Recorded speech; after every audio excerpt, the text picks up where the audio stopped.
Hi, everybody. Welcome to tonight's program. Thank you for joining us, the Coach Menachem team, everybody here. Tonight's going to be Shir 133, and thank you for joining. I start off every week first thanking all of our listeners every week for promoting it on their statuses and emailing it around to their friends, telling people to come, and we really appreciate it.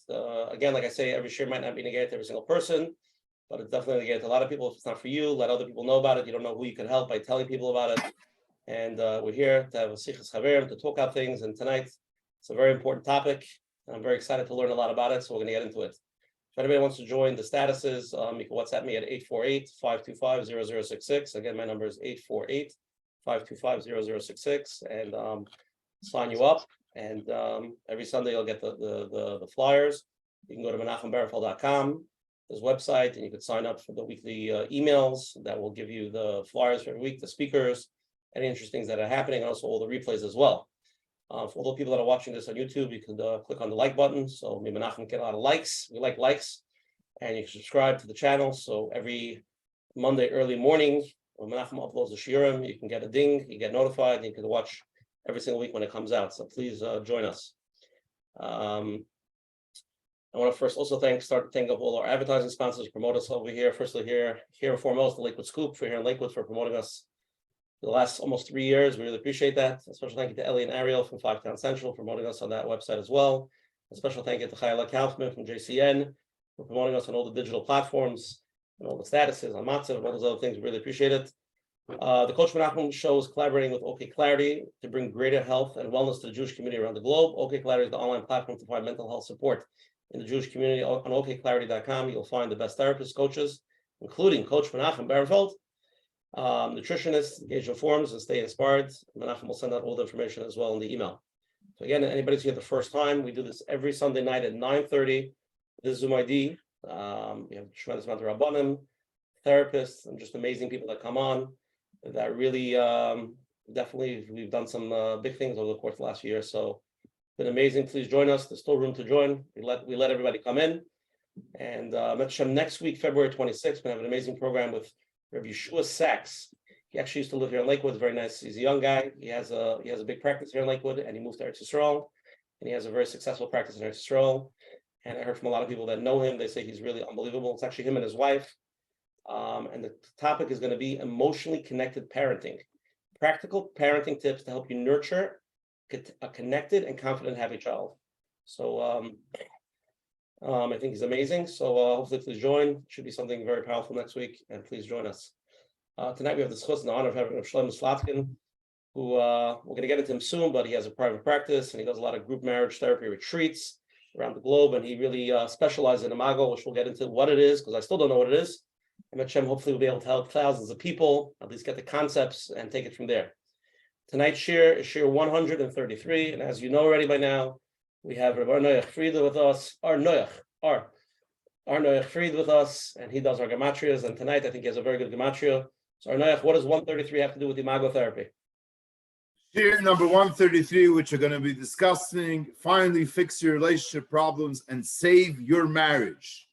The Gemara says in Masechtas Yevamos Daf Samach Beis Amud Beis, "Ha'oyev es ishtoi kegufoi, va'amechabdo yoyse megufoi." The Gemara mentioned somebody who loves his wife like himself and honors him more than himself. The Gemara continues on several other things, but the Gemara says, "Yizaycha to the pasuk, v'yadata ki shalom eilecha," that you will know you'll have peace in your tent, in your house. You'll be zaycha to shalom bayis. As we know, the Mishnah Masechtas Avos, Perek Dal Mishnah Aleph says, "Ezi mechubed amechabed esabriyos." Who's one who's considered somebody who's honored, who's mechubed like a person, somebody who honors somebody else. And how do we know this? Because it says in the pasuk, "Ki mechabdei achabed," and as the Rav Bat Nura explains, it means if somebody is mechabed the Eibishter, if somebody gives honor to Hashem, Hashem gives honor to him also. So for sure, if somebody honors somebody else, and definitely if somebody honors his wife, he will expect to get honor back. That's why I think it's very appropriate that Ki mechabdei achabed is gematria 133. We should all be zeicha to have shalom bayis to its utmost. Amen. Beautiful gematria. We're going to start off first with the opening from Coach Menachem Berfeld to tell us why we all are gathered here tonight. Thank you very much. So first of all, Arnoyach, beautiful Bart. Thank you for that. And welcome everyone. Welcome everyone to Let's Get Real with Coach Menachem. Another shir, another episode, Baruch Hashem. We're up to 133 with a lot of siyata d'shmaya. And Hashem should help us. We should be able to continue, Mitzvah Hashem. Tonight's topic, to fix your relationship problems. Basically, we're going to be discussing imago therapy, like we heard from Rabbi Shlomo, that we're all very excited to learn what it is and how it works. And the truth is, it's not only in marriage. I believe it's in relationships. So you don't always have to get along with people, in shul or on the street. You can say hi and then you go home. But pretty much when it comes to a marriage, or if you, let's say a shutfus, two people work together, you can't just decide to do two separate things. You're working together. You have to work it out. You have to understand each other, because if not, then you have two companies. It's not going to work. So that's when you really have to understand the relationship, to understand what the other person needs. I met many people, and when they heard the word imago, they tell me right away, oh, that's the open communication, to mirror back and forth. And it's true, yes, this is something that they use to mirror what the other person said, to understand what the other person said. But I believe, and I'm sure we'll hear tonight, that it's not only that, it goes much deeper. So people think to understand the other person, so you have to mirror what they said so that you get to understand them and make sure you understand them. And it's interesting because most of the time you say, is that what you meant? And they say, no. Okay, so what did you mean?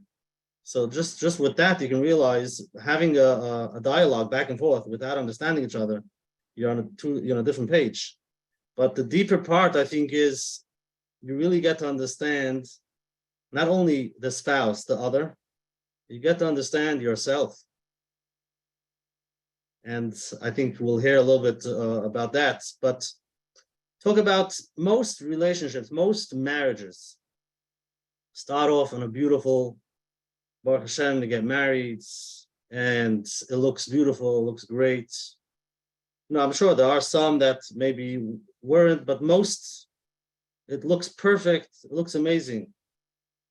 And then after maybe for some a day, or maybe a week, a month, a year, a few years, try to figure out, where did we go wrong? What's going on over here? And if you're going with the same way of thinking, the same way of talking, you're always going to hit the same walls. And it could be you've been doing this for years already, and you don't think anything can help. You've gone to therapy, you've gone to your therapy by yourself, or with marriage therapy, and doesn't seem that nothing is working. So here we are. We can give another try. Imago therapy, hopefully, Mitzvah Hashem, you get to learn something different. It doesn't mean that other therapies don't work, but it's a new mahalach, a new way to look at it, and that itself can bring a Yeshua. If you hear new things about yourself, about your spouse, about what's going on, automatically you can break patterns, and hopefully that itself is a beginning to change. So Baruch Hashem, we have this chus to have with us Rabbi Slatkin, that he sits and does this every day with couples. He's heard many stories, and I'm sure he's heard many people that said, for us, it's not going to work. And slowly but surely. So Mitzvah Hashem, we should have a lot of siyata d'shmaya, and we should be able to take those pieces, practical, so we should implement it in Mitzvah Hashem. Beautiful opening. Okay, so we're going to get into it tonight. Again, tonight's share is titled, Finally Fix Your Relationship Problems and Saving My Marriage. Imago therapy, a fresh new approach to marriage counseling.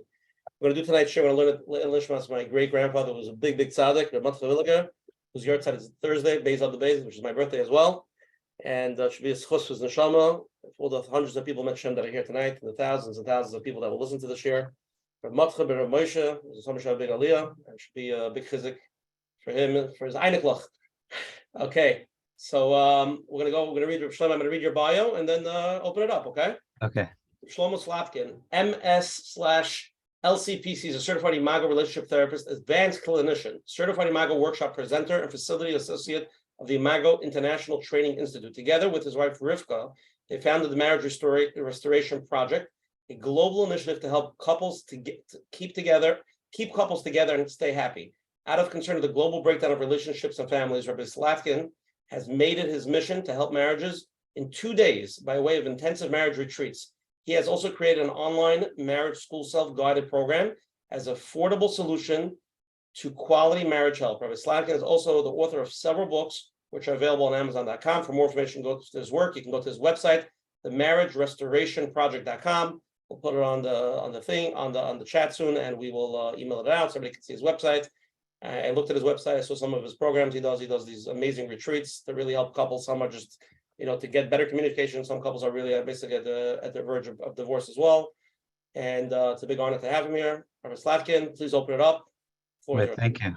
It's a pleasure to be here. I'd like to thank you, Usher and Coach Menachem and Nayach, everyone, for your warm welcome. And some of the things that I have a tall act to follow here, but I'm going to do my best together to really learn about imago therapy, and hopefully by the end we're going to test you, Usher, to make sure you'll be able to answer the question what it is, because I just want to clarify. I don't know what it is. I have no idea. I still don't understand it. If after tonight I understand it, that means you succeeded. So I'm going to be the test puppy. So, it's kind of in line with what Coach Menachem was saying. I remember one time I was at a shul for Mincha. It's a shul where they have chasnas once in a while and weddings. And I usually don't daven Mincha there, but I was there one day and davening, and all of a sudden I heard the saxophone playing Oid Yishama, and I imagined that there was a bedekin going on, and the chassan was joyously walking down to greet the kala, and a thought hit me at that moment. I was thinking, wow, this is such an amazing moment, such an exciting moment. I remember my own wedding, but I also think about, well, what about the couple that I just saw today who is in a really horrible situation? Would they have thought at that moment, when they were walking down to the bedekin, when they were walking down to the chuppah, that they would be in my office? I think I'm like a nice guy, but still, people don't want to be in the marriage counselor's office. So I thought about that, and I was like, wow, this is not what we think we're getting into. The dream that we have, and we can all think about it for a moment, and I don't want anyone to get too depressed here, but think about, what was that like? What was that like by your wedding? What was that like by your chuppah? And the joy that you had. And if you think about where you'd be right now and where you were back then, I mean, would you have ever thought that? Would you have ever dreamt that? So what imago therapy shares, and what we're going to talk about tonight, so why the dream becomes a nightmare? Is this just a cruel joke? Or is this something that's actually normal, something that's actually to be expected?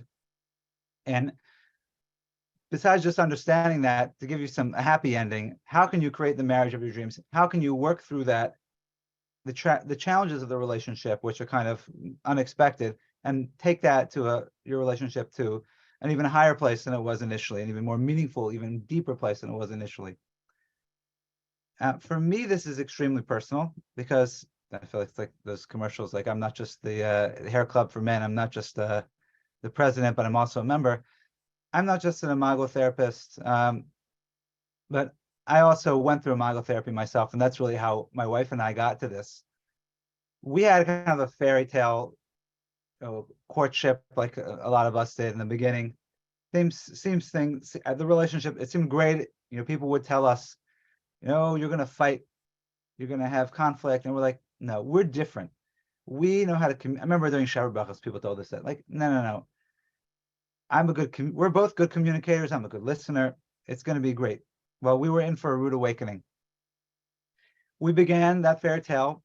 Let's say it became a nightmare, but we had a rude awakening, which hit a crescendo a few years into our relationship, into our marriage, once we had our first child. At that point, it was like, we need to get help. Or as I usually say with our couples, that we have a dragger and a draggee. In this case, I was the dragger, and I kind of dragged my wife to imago therapy. It helped that we both had two separate friends that recommended it to us. So we didn't really know what we were getting into.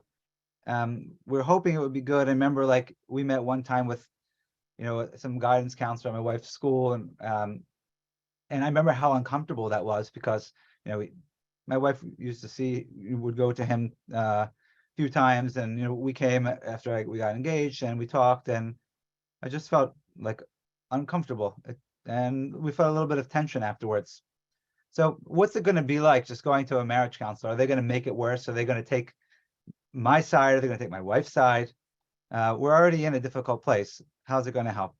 And what Imago did is, thank God, it gave us a whole different way of looking at our relationship, a whole different way of understanding why the dream turned into the nightmare. Everything began to make sense.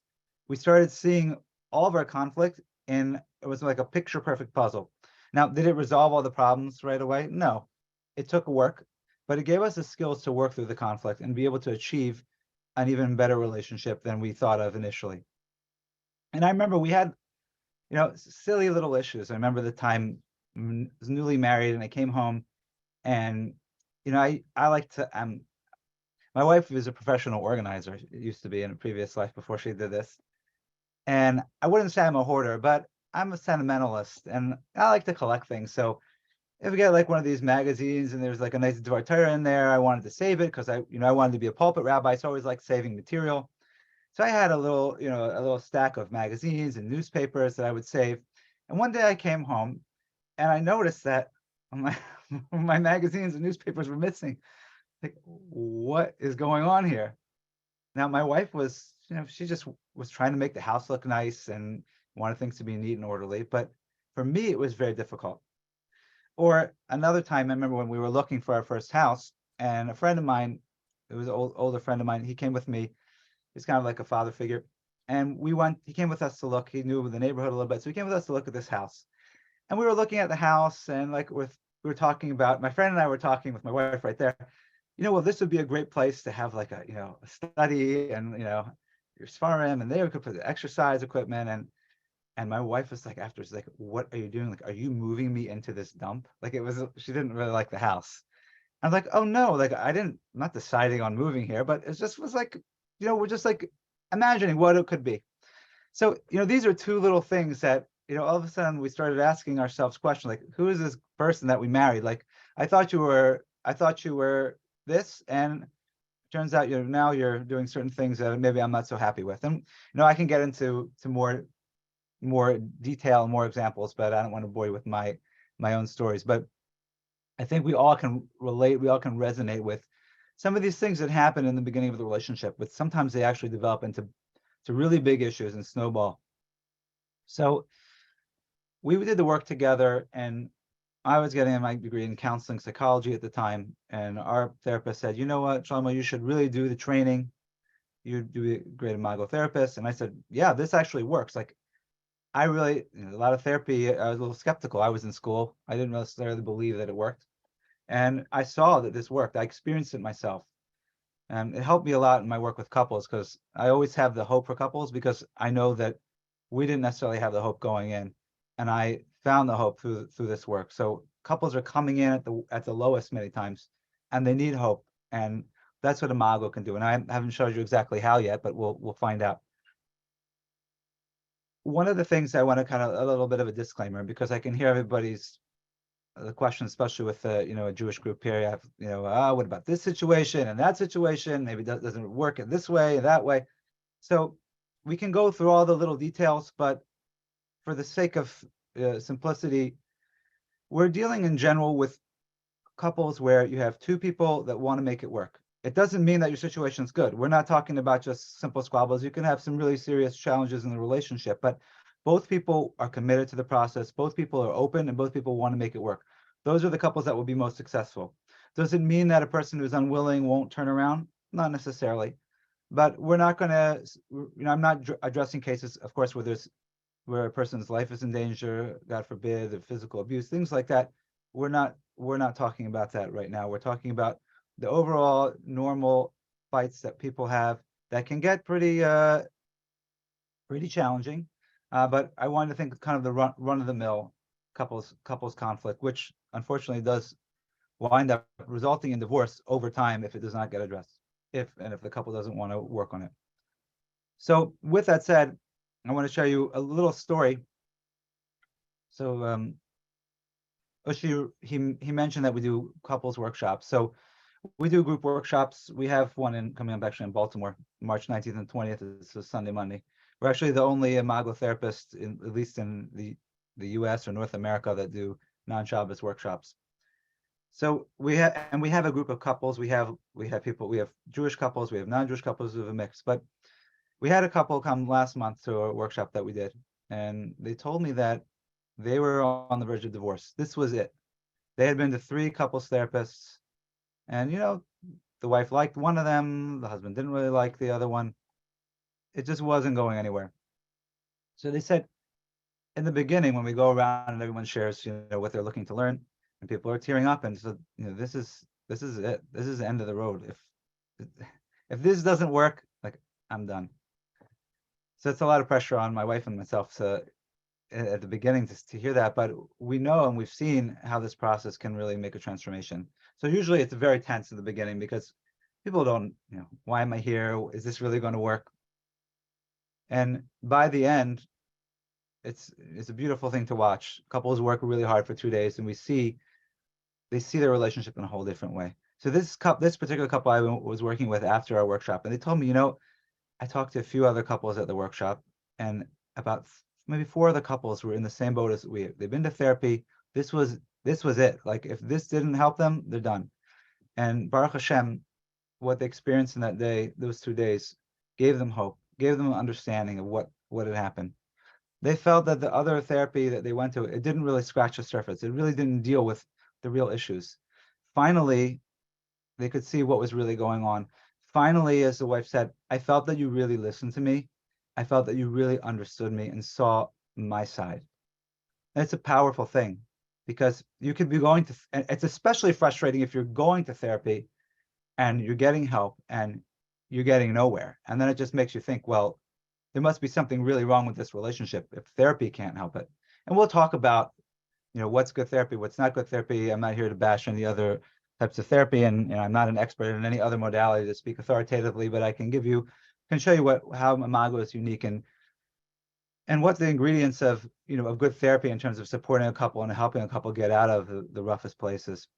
But to really feel heard and to really feel finally that you got me after all these attempts, it's refreshing, and it is it's an amazing experience, and it can take a situation that is on the edge of divorce and really turn it around. So we're looking forward to sharing you a little bit what this is all about. What is it that we actually do with the couple in the therapy? What is the theory about imago that really changes the perspective? And I'm excited to hear all of your questions that you have, so we can learn together. Beautiful, Shlomo. Thank you so much for a nice opening. We're going to get into it. We're going to really try to understand it tonight. So we're going to start off first with a poll, so we get the feeling from the crowd. Sure. And then we're going to jump into it. Okay, let's start with the poll. Here we go. I'm going to read the questions. Everybody can answer how you feel. Okay, these are just opinions, remember. From what you know about imago therapy, what do you think it is? 4 options. You choose one of them. A new communication technique, traditional therapy with more understanding of your spouse. Option 3, giving each other space to be an individual. Option 4, understand the conflict is the purpose of growth and healing together. Those are the 4 options for question 1. Question 2. Do you believe every couple can work their differences out and stay married? Yes. Everyone can have a healthy marriage with proper drive and guidance. Option A. Option B. No. Some people are just not meant to be for each other as time goes on. Or option 3. There's no clear answer depending on each circumstance. Third question, just one of those general questions, what I got a feeling. In your opinion, why do you think today the divorce rate is so high? 4 options. Number 1, people are not committed to working on themselves and their marriage. Option B, disposable society and instant gratification. Everything is disposable. It doesn't work. Next. Option C, people have a lot of emotional issues nowadays. Or option D, affluence causes many of these issues that we're dealing with today. Affluence means not only money, it's just like since we have such a luxurious life, we don't have to struggle for food, we don't have to struggle for things because we have affluence. So that's why we have so many issues. Back in the day when people had to struggle to have bread or to survive or war, people are not busy with so much stuff. So those are the three questions. We'll give you a few seconds to answer, and then we'll share the results with everybody else. So, Rabbi Slatkin, you can see people answer. We're going to share in a minute, and then we'll review it together. Okay? Sure.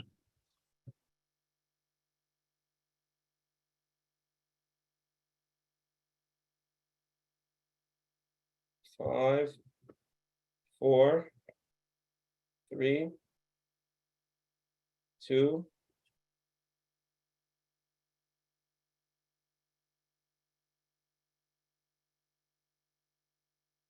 Okay, ready? We're going to share it now.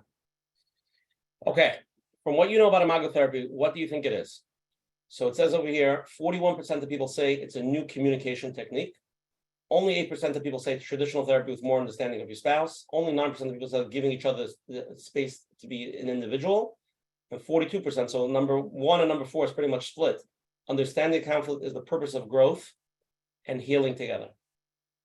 Shlomo, you want to comment on the first question? Yeah, as Coach Menachem mentioned, that a lot of people think imago is a communication technique because one of the hallmarks of the main therapeutic intervention is what we call the imago dialogue, which we'll talk a little bit about later.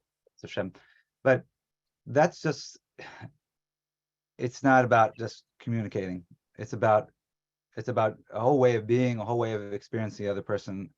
I can talk more about that. Now, it sounds like people read the book or know a little bit more about it, because you have to be a little bit discerning to know this, understanding that the conflict is for the purpose of growth and healing. Because that is one of the things that we say, that marriage is for the purpose of growth and healing. Conflict is an opportunity for connection. So instead of viewing, I think the conventional way of looking at things in therapy is, if there's a problem, well, we can fix it, but if we can't fix it, then it's a reason maybe to call it quits. On the other hand, from imago, what we're looking at is, we want to understand that conflict and see why you have that unique conflict. And once you understand that, then it changes your whole perspective on the relationship. Okay, let's go to the second question. Do you believe every couple can work out the differences and stay married? 26% of people say yes, everyone can have a healthy marriage with proper drive and guidance. 17% of people say no. Some people are just not meant to be for each other as time goes on. And 57% of people say there's no clear answer depending on each circumstance. Rabbi Slatkin, what's the imago therapy on this? What's the imago therapy's belief in this question? So I would say that, can everybody work? Again, there's always exceptions to the rule. Obviously, there's always situations where, but if both people are healthy and want to work on things together, then if they're committed to working on it, I believe that they can. Ultimately, though, sometimes people feel it's too hard and they either don't want to do the work, or they don't even know what they need to do to make it work. And that's even more of the problem, that I think there are people that want the relationship to work, but they don't have the skills to be able to do it. And they're doing kind of the same old activities that are getting them the same trouble.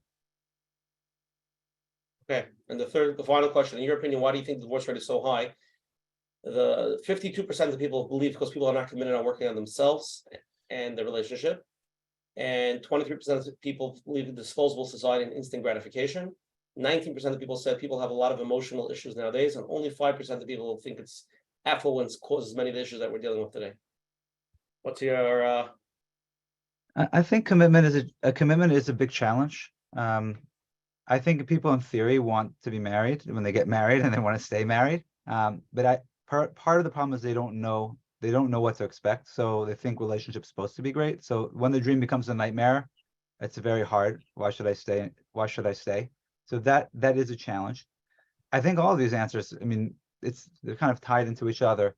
The disposable society, we're not used to hard work, and it's part of also with the affluence, that Maslow's hierarchy of needs, or maybe some of us might be familiar with it. The very basic need is survival. If we have our needs met, if we're safe, if we have food, shelter, clothing, so then we can, worry about love and all these other things. That's why I have so much, self-help and self-growth today, because we're living in the most affluent society in the history of mankind. So we're living like kings of yesteryear. So we have the luxury of needing to be happy and needing to have a loving relationship. I'm not saying people didn't have loving relationships, but people had more pressing needs to worry about when running from pogroms and other things. So I think that we see this issue as, I also like to say, maybe on a little more deeper level, that in terms of the history of mankind, in terms from a Jewish perspective, we know that before Mashiach comes in the last millennium, it's connected the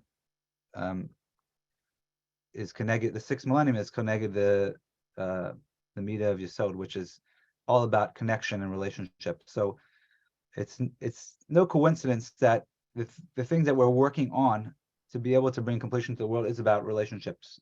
Much more emphasis on relationships, not just between parenting, which you have next week, between husband and wife, between us and Hashem. There's a lot more focus on that than we've seen in maybe previous generations. So I think this is a tikkun that we have at this time to be able to work on it, and we have the luxury of being able to do it. But it's also hard because it's not as easy as we think. But if we're willing to put the commitment in, I write in my book the first 5. I have a book called the 5-Step Action Plan to a Healthy and Happy Marriage, and step number 1 is commitment, because without commitment you can't get anywhere.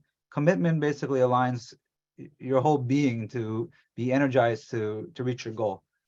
If you have one foot out the door, if you're thinking about, well, I have an apartment waiting for me if this doesn't work out, you can't really be fully present and do the work needed to make the relationship work. And I've seen it time and time again, people with really serious issues, really serious breaches of trust, who are able to work on the relationship because they're committed to staying together. And people who have little squabbles, I would say maybe more trivial issues, who are not fully committed, who don't make it. So the bottom line is commitment, but we need to be able to see a reason to commit. And part of what imago does, it gives you a reason to see the purpose of committing.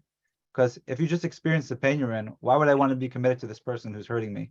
If you can understand what's going on and what's going on beneath the surface, then it gives you much more of a buy-in to want to make it work and put in the effort. Okay, so anybody's here, again, you can text me, Usher Barnes, want to ask any questions. People spend a lot of money to go to Rabbi Slatkin. He has these courses, but he's here to help us. So let's hop around and let's really ask him again. It doesn't have to be for yourself, obviously, it could be for your neighbor, we know that. But Asking for a friend. Asking for a friend, exactly. We all know that. So I don't even have to preface the question. Okay, let's start with the first basic question. We have a few questions came in. Rabbi Slatkin, we have been in traditional therapy for years and we can't seem to really understand each other's needs.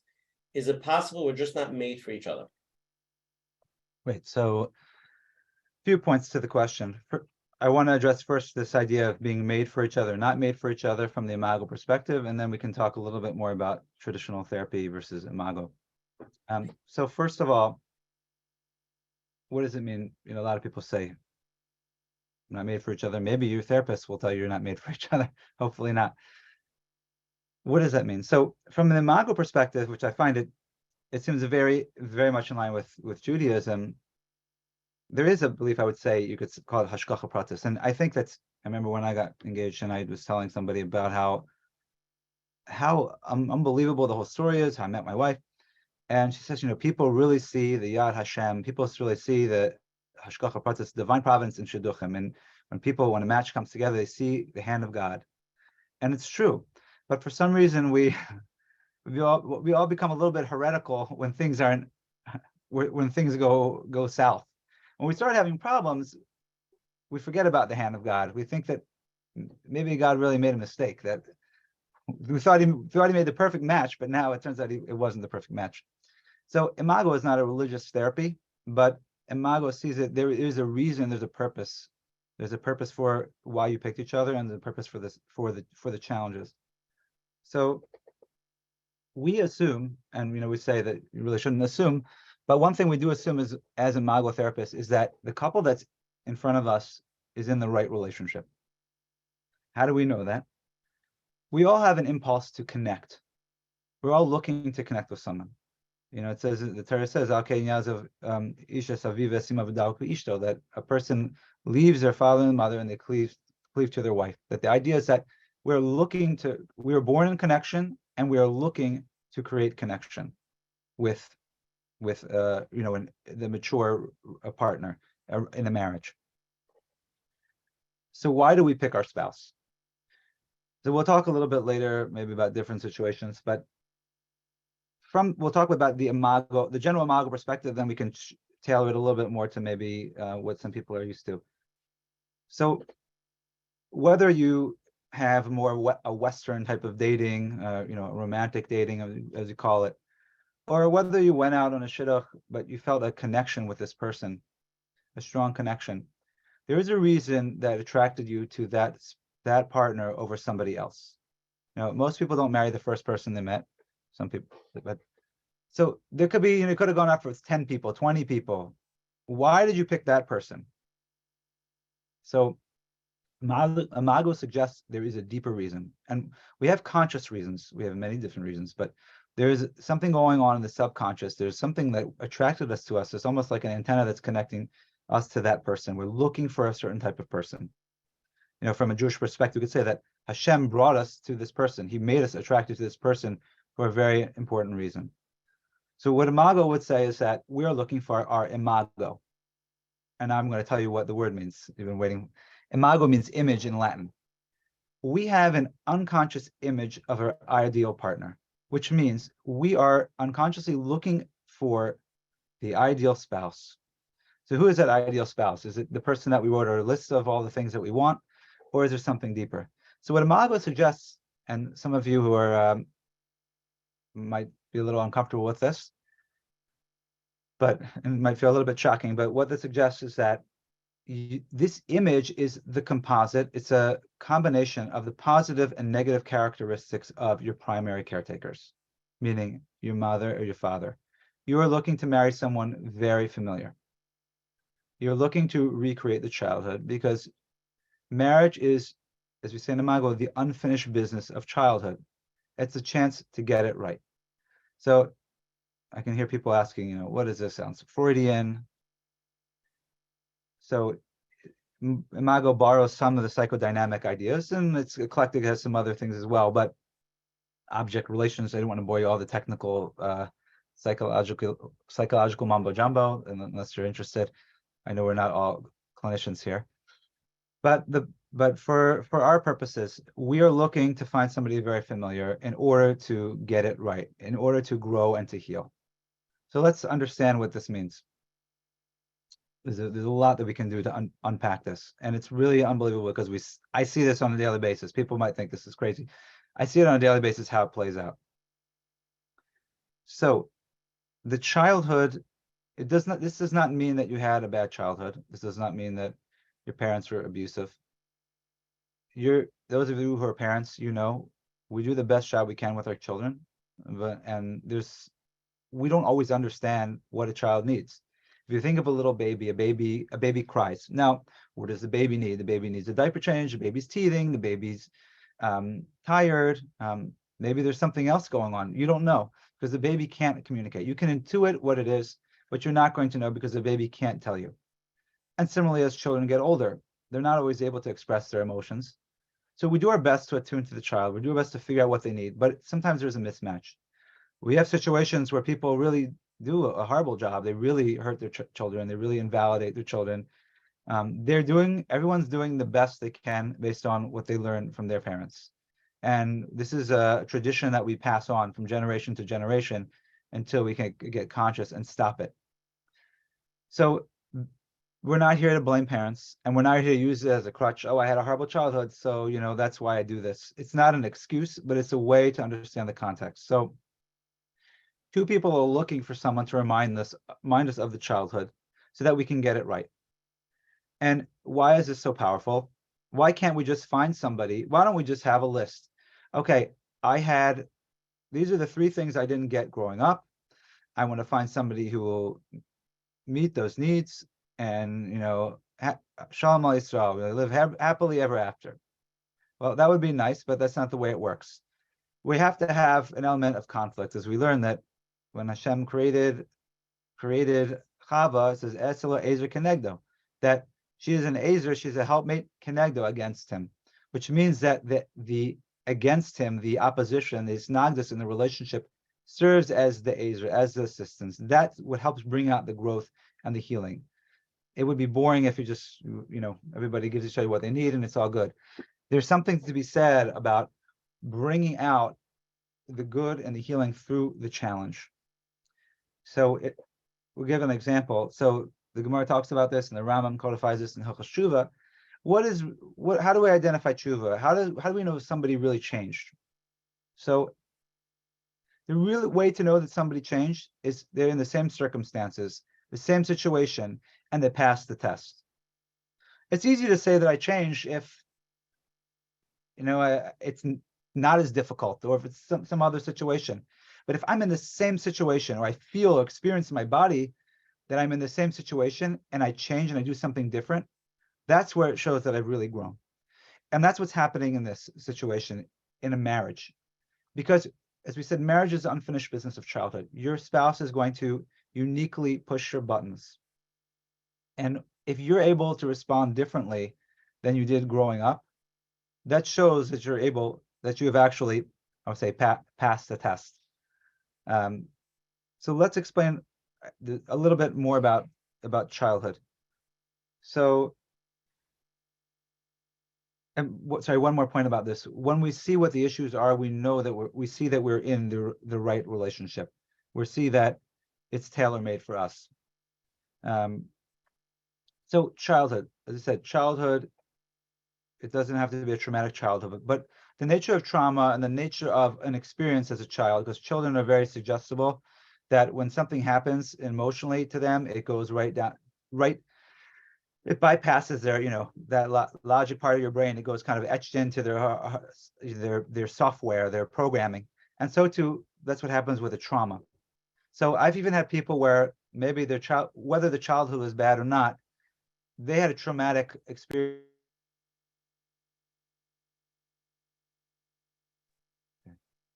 It looks like I was muted, so I don't know was there something anyone missed, or? You're good. Continue. Okay, it looks like I was muted. So I remember I had somebody who was regardless of his childhood story, he had an experience where he was in a horrible, car accident, and he was unable to use his limbs. He was able to move. He couldn't do anything for like 6 months, and he was totally dependent on other people to go to the bathroom, to eat. I mean, you can imagine the impact that it had on somebody.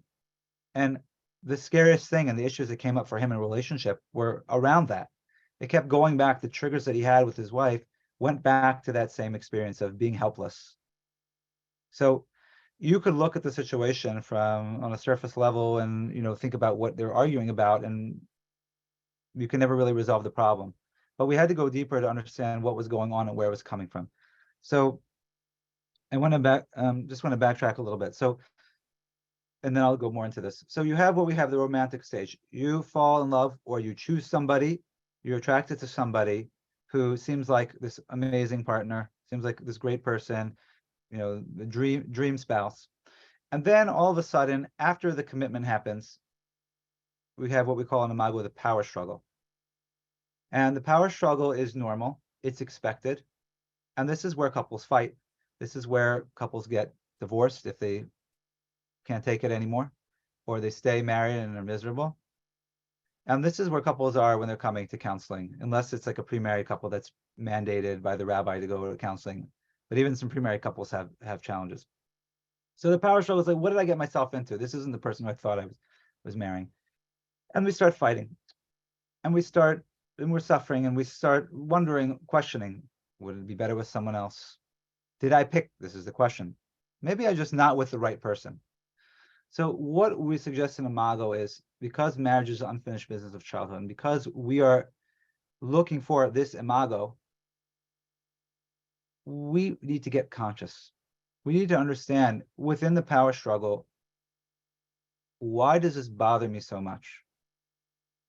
Why does it bother me when I'm sitting here at the Shabbos table and I make Kiddush and Hamaitzi, and then you go to the couch right afterwards? And why does it bother me that you complain about the hand soap that I bought, which has a scent that you don't like? And you can think of many different examples. We could get caught in what we call the power struggle. And unfortunately, that's where most counseling takes place and stays there. You're bickering about this. I think we should do this. I think we should do that. No, you're right. You're wrong. The therapist can come in and tell, well, I think this is what you should do. And we have everybody arguing about the power struggle and putting a Band-Aid on the problem. But as I was working with a couple today, they said, all the things we talked about are really the same issue. All of the symptoms, all the little problems, all the little tips, they go back to the same issue. I don't feel seen. I don't matter. There are a lot of different themes we can have, but they always go back to one or two main themes. And where are those themes coming from? Those themes are coming from the childhood.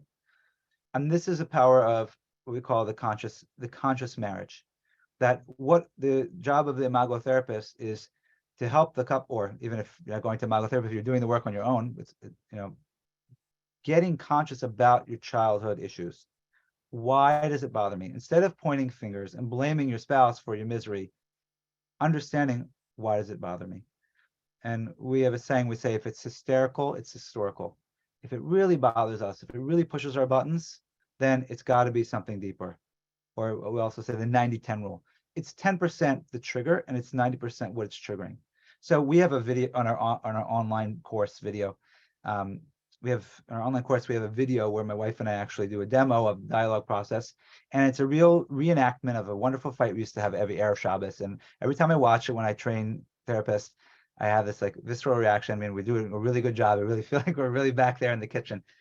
And I'm coming in and I'm coming in to help my wife, Erev Shabbos, and I start peeling the vegetables for the soup and peeling the vegetables in the sink. And we didn't have a garbage disposal at the time. And my wife's like, can you just peel the vegetables in a bag? I'm just thinking, like, what do you care where I peel the vegetables? I'm a very neat person. I'm going to pick them up afterwards. As soon as I peel them all, pick them up, throw them in the garbage. No, I need you to peel them in a bag. Like, this is crazy. Okay. And then I start questioning, oh, well, why are you doing it that way? Why are you cutting, why are you cutting the vegetables like that? Just like you can do it much more efficiently if you do it this way.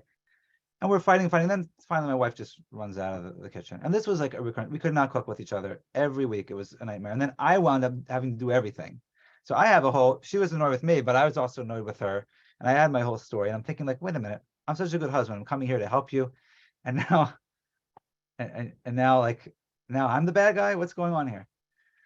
So I thought about it, and I knew, because obviously doing this work, sometimes they say, ein chavish matratzma beis asurim, that the Gemara says in Brachos that that person can't get themselves out of jail. You don't have the key. You need somebody else to get you out of jail. You need somebody else to help. There's some examples there, but you need somebody else to be able to help you, to be able to see what you can't see on your own. But I had a little idea, and I said, you know what? There's got to be something more here. This cannot be about peeling vegetable in the sink. You don't have such a reaction for that. It's a disproportionate response. The punishment doesn't fit the crime. So we had a dialogue, and we didn't even know where it would lead, even though we had this issue for years. I don't know. We never really talked about it. We talked about it was an issue, but we never got to the depth. So we're live on camera. We're doing this recording, and she goes back to the childhood, and it has to do with her story growing up and the dynamic. Without getting into all the details, you can watch the video, but the dynamic in the kitchen and how she felt, kind of like this idea of me coming in and feeling like I was kind of controlling the environment and having to do things a certain way. And it really triggered her. And when I heard that, I felt so bad, because I know what her childhood was like, and I did not want to trigger her childhood. And I was not interested in making her feel hurt. I just thought I was being helpful. I just thought I was, doing nothing wrong. And when I heard that, I didn't feel the need to respond. I didn't feel the need to defend myself. Before we had the dialogue, I was ready to talk about my resentment and my feeling about the kitchen, but I had no need to do it anymore, because I realized it's 10% me, it's 90% her story. If it's hysterical, it's historical. And what happened? I wound up, after that dialogue, no therapist told me I should start peeling vegetables in the garbage. I decided, you know what? I got it. I realized it's not about me. I'm like, okay, fine, big deal. Even though she told me like 100 times, peel the vegetables, I still was fighting against it. Once I realized it was not a personal affront, I started peeling vegetables in the bag. And then we moved and got a garbage disposal. And now my wife peels vegetables in the sink, and we have a big laugh about that. So it's not an issue anymore. because we were able to understand where it was coming from. And there's so many examples of this where couples are stuck fighting about, I mean, I'm talking about things that maybe seem trivial, but I think all of us can relate to them. But this goes from these little issues to the big issues. It's the same idea. If we go deeper, if we can understand where it's coming from, we see that it's all goes back to something deeper in the childhood. And when we get there, then everything begins to open up. It's like, that's like, I would say it's like the Geula. It's like we're in Mitzrayim, the power struggle is Mitzrayim. It's a constricted consciousness. It's like we're not able to see what's really going on. And then when we can shine the light on and see what's really going on, become conscious, all of a sudden the consciousness sets us free. Becoming aware and understanding what's going on and having compassion for our spouse, it helps us be able to change. And we can talk more about how the process helps us change and more about the specifics of the dialogue. But just to get the idea that if you study the conflict, you see we're in the right relationship. So this idea that, this is a long answer to a short question. We're not made for each other, all because you have conflict, all because you're in therapy for years. I've had people say, I'm your third therapist, your seventh therapist. I deal with couples who have been married for 40 years, senior citizens, and they're able, they say you can't teach an old dog new tricks. And a couple say that at the end, you say you can't teach an old dog new tricks. You can. But it's really about getting to the depth of it. And when you get to the depth and when you can see the childhood piece, then it changes everything. So Okay. I'll pause there. I don't know if you have any questions about So that. we get a little bit of a understanding what happens in the room of doing imago work, but I'll just mention another question and then hopefully we'll continue to see how it works. So here's a question. I've been married for over a decade, Baruch Hashem. I did have bumps throughout the way, but lately my wife tells me that she feels unhappy with the marriage, feels disconnected, like we're living two separate lives. I asked her why she feels this way. She responded, I don't know, but that's what I feel. She just feels disconnected. Is there any awareness you can give on this, just to understand what's going on, where it comes from? Mm-hmm. So the question is why couples, it's nothing really horrible that happened in the relationship, but they just kind of grow apart. So one of the things that we mentioned, the power struggle, there's a few options. The one option which we hope everybody chooses is the conscious marriage, by becoming conscious of what's going on to get out of the power struggle. But the most popular options are divorce, which is, we'll say 50%, at least in the general community. I don't know in the Jewish community what the rate is, but unfortunately, I don't think we're too far behind from what I seem to hear in the street. And then we have what we call the invisible divorce, where we're roommates, more like roommates instead of soulmates. We're staying together, but we're not connected. We're not feeling it. It doesn't mean we hate each other's guts, but we're not feeling a strong connection. It's just kind of parv. So sometimes there's a few different ways of looking at this. Number one, I think that sometimes if the initial connection was not so strong, meaning sometimes people do get married because it just, we liked each other, it was fine. It wasn't like fireworks or anything like that. There wasn't tons of energy there in the beginning, and there's also not tons of conflict either. And sometimes we find the couples that have the most excitement are also become the most volatile couples. So the question is, what in imago we view everything as in terms of energy. So if you have a lot of that positive energy, that can become a lot of negative, intense energy. If there's not really so much energy to begin with, then you also don't have so much. You don't have so much conflict, but you don't have so much, passion, connection. That's one side point. But in this invisible divorce, what we tend to do is as follows. The relationship isn't, even in this situation, even if we have bumps, it's not necessarily what we thought it was going to be.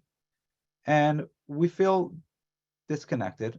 And one of the challenges we have is marriage doesn't come with instructions. We don't have a handbook. We don't know what we're supposed to do. We don't know what we're supposed to expect. Nobody understands. People tell you you're going to fight, but people think that they don't understand this idea of that the fighting and the conflict is for a purpose of growth and healing. So it's not something people are aware of, number one. And people don't have the skills to be able to interact and communicate effectively. So what happens? So some of those couples, the couples that don't want to fight and act out, I would say that we call it exits. So they check out of the relationship. And not that they're doing anything. There's some there's some catastrophic exits where people get involved in, in substance abuse, in various types of addictions, infidelity. Those are more catastrophic exits that can be healed if there's a willingness to do the work, and it's a little bit more complicated. I think it's beyond our discussion right at this moment. And then you have what we call functional exits.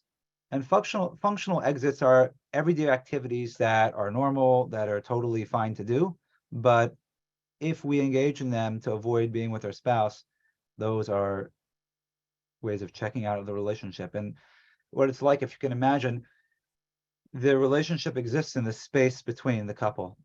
That's where the energy needs to go for the relationship to be successful. So it's like if you have a plant and you need to water the plant, you need to nurture the plant, it needs to get sunlight.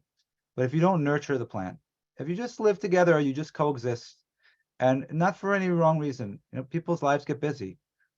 Start having children, you have work pressures, lots of different things that can happen, financial struggles, and it can become very difficult for the couple to really focus on each other, to make the time for each other. They're not showing up with their best selves because they're stressed, they're sleep deprived. There's so many variables. And if they're not consciously creating time to connect in a deeper way, in a positive way, not putting deposits into the relationship, then the relationship can kind of wither away. Or, as I said, it's like a balloon. You have the energy in the balloon. If you poke a hole in the balloon, and another hole, and another hole, the air seeps out to the point where it's like an invisible divorce. I said it can feel like a lifeless relationship. There's no passion and there's no connection, and that's a challenge. A lot of people feel like, what am I supposed to do at this moment? So just to talk a little bit more about these exits, because sealing the exits are going to be part of the job, and we can't always do it at once. But so let's talk about it. Exits, work, exercise, chesed, volunteering. I have to run this charity match campaign, whatever they call them, these match campaigns. I'm busy with it, and I got to get all these ambassadors, and I got to get all these teams, and we're like for months preparing for it, and then the days when you're watching it. And what about your spouse? I'm not saying you shouldn't do these things. Chas v'shalom, it's very good to do chesed. It's very good to go to the gym. It's very good to go to work. It's very good to be parent your children. But some of these things, when part of the reason we're doing it is to avoid our spouse, that becomes a problem. So, for example, I had a client where the guy, he owned his own business. He could have come home earlier, but he stayed an hour late every night because his wife wasn't talking to him at home. I don't blame him. Why would you want to go home? Your wife's not talking to you, giving you the silent treatment, for sure, but that's an exit. Some people get into, therapy can be an exit, self-growth. I mean, this is maybe controversial. I'm going to get myself in trouble. I'm so into my self-growth and improving myself that there's no room for the relationship. I forgot about you. Individual therapy can be an exit. Parenting can be an exit. I don't have time for you. I have to spend time with the kids. I have to take the kids to, to practice or to this activity and that activity. Never time for the spouse. I'm sure none of you have smartphones, but social media, smartphones, all these things are, this comes up every day in therapy with everyone from all backgrounds. This becomes an issue that I say that most people, at some point, they'll talk about one person who's always on the phone. No, we're not connected, and we're finding ways to connect. And I think we desperately want to connect, but we just don't know how to. So this creates for a lot of us this kind of parallel existence where we can live together, and it's easier to stay together. Makes more financial sense to stay together. We don't believe in divorce. We believe in marriage. It's better for the kids, but there's no passion there. So what we suggest in Imago is, first of all, you want to close the exits slowly, but you have to be aware of them first. Make a conscious choice. As we always say, if you want to go work out, that's fine. But if you're making a conscious choice, I really need, saying to my wife, I really need to go on the treadmill right now because I had a hard day. I need to let some steam off. That's fine if you're intentional about it and you articulate it. But if you just like come home and disappear and go in your closet and start going, scrolling Facebook, and you don't say like, I need time to veg, or you just go like, do some other activity, you're not intentional about it. You're just you're being unconscious about it. That is where we're exiting. So talking about it is important. And then of course, filling the space of the relationship with something enjoyable and pleasurable, because the whole reason we exit and we check out of the relationship is that, well, this space doesn't feel comfortable. It doesn't mean it's volatile, but it's not comfortable. So I'll find something that feels more comfortable. So we need to make sure the space is comfortable. So that means, detoxing your marriage, thinking about removing the negativity, removing negative interactions. We can talk about now one of the later inventions in imago that Dr. Harville Hendricks brought into imago is we call the zero negativity challenge, that eliminating all negativity, because what negativity does for the brain, it's very damaging, and it does for the relationship. It pollutes the space and it drives each other away. So removing negativity, removing all blaming, all shaming from the relationship. It seems impossible to do, but it's doable, and it's something that is crucial and vital. And more the focus is on that over the years in imago. Imago has been around for a long time. People think this was invented a few years ago. Harville Hendricks started training couples, I think, in 1980. So it's been around, probably been around. If anyone's a Gottman or EFT expert here, I think it's probably predates Gottman and EFT. It comes, of course, after Murray Bowen and all the other, Menachem and all the other types of family systems therapy, but I believe it comes before Gottman and EFT, or it's been around for a while. But imago it's moved more and more towards removing the negativity. So moving the toxicity, and also infusing your relationship with love, with connection, making deposits in the relationship. One of the things that we focus on is, and this is important, a practical thing that you can take, is appreciations. I have every couple start off a session with an appreciation. I recommend every couple that I work with to do it every day, which means, and this is important for couples who don't feel that connection, it means this: making a set time every day to share something that you appreciate about your spouse. If you don't make a set time, it won't happen. It's like saying, I'm going to go learn this safer, I'm going to do this. If you don't kaveh, it's not going to happen. You have to have a set time. If you have a set time, it will happen. You have to daven 3 times, at least for the men, daven 3 times a day. There's a set time to daven. It's going to happen. If you just said, I'm going to daven when I feel like it, you might have very good intentions, but it's not going to happen. So you want to make sure that it's something kavua. And when you make it kavua, there's no power struggle, which means you're not having your wife whining and nagging you.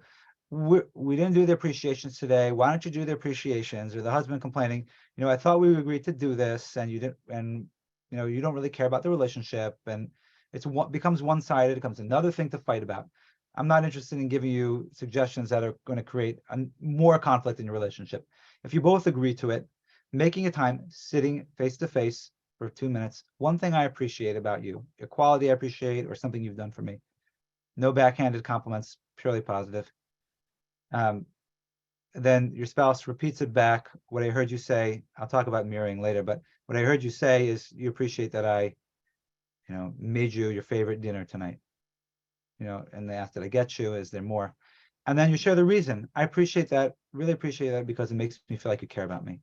So it's a much more meaningful connection. You're sharing what you appreciate about each other, and you're sharing why you appreciate about each other. And the other person is not allowed to respond. They just have to repeat back what you said. They're not going to say, oh, no big deal, or argue with it, or that's not really an appreciation. I did more for you. That's the only thing you can think of.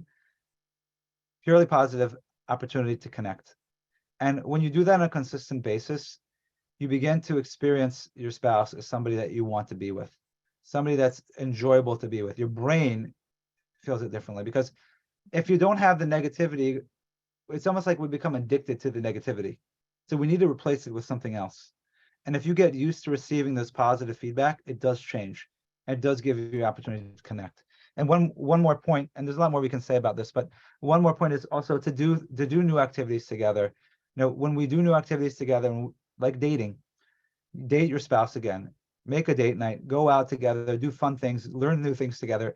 That helps create new neural pathways in your brain, and it helps you bond together, just like you bonded during the dating experience.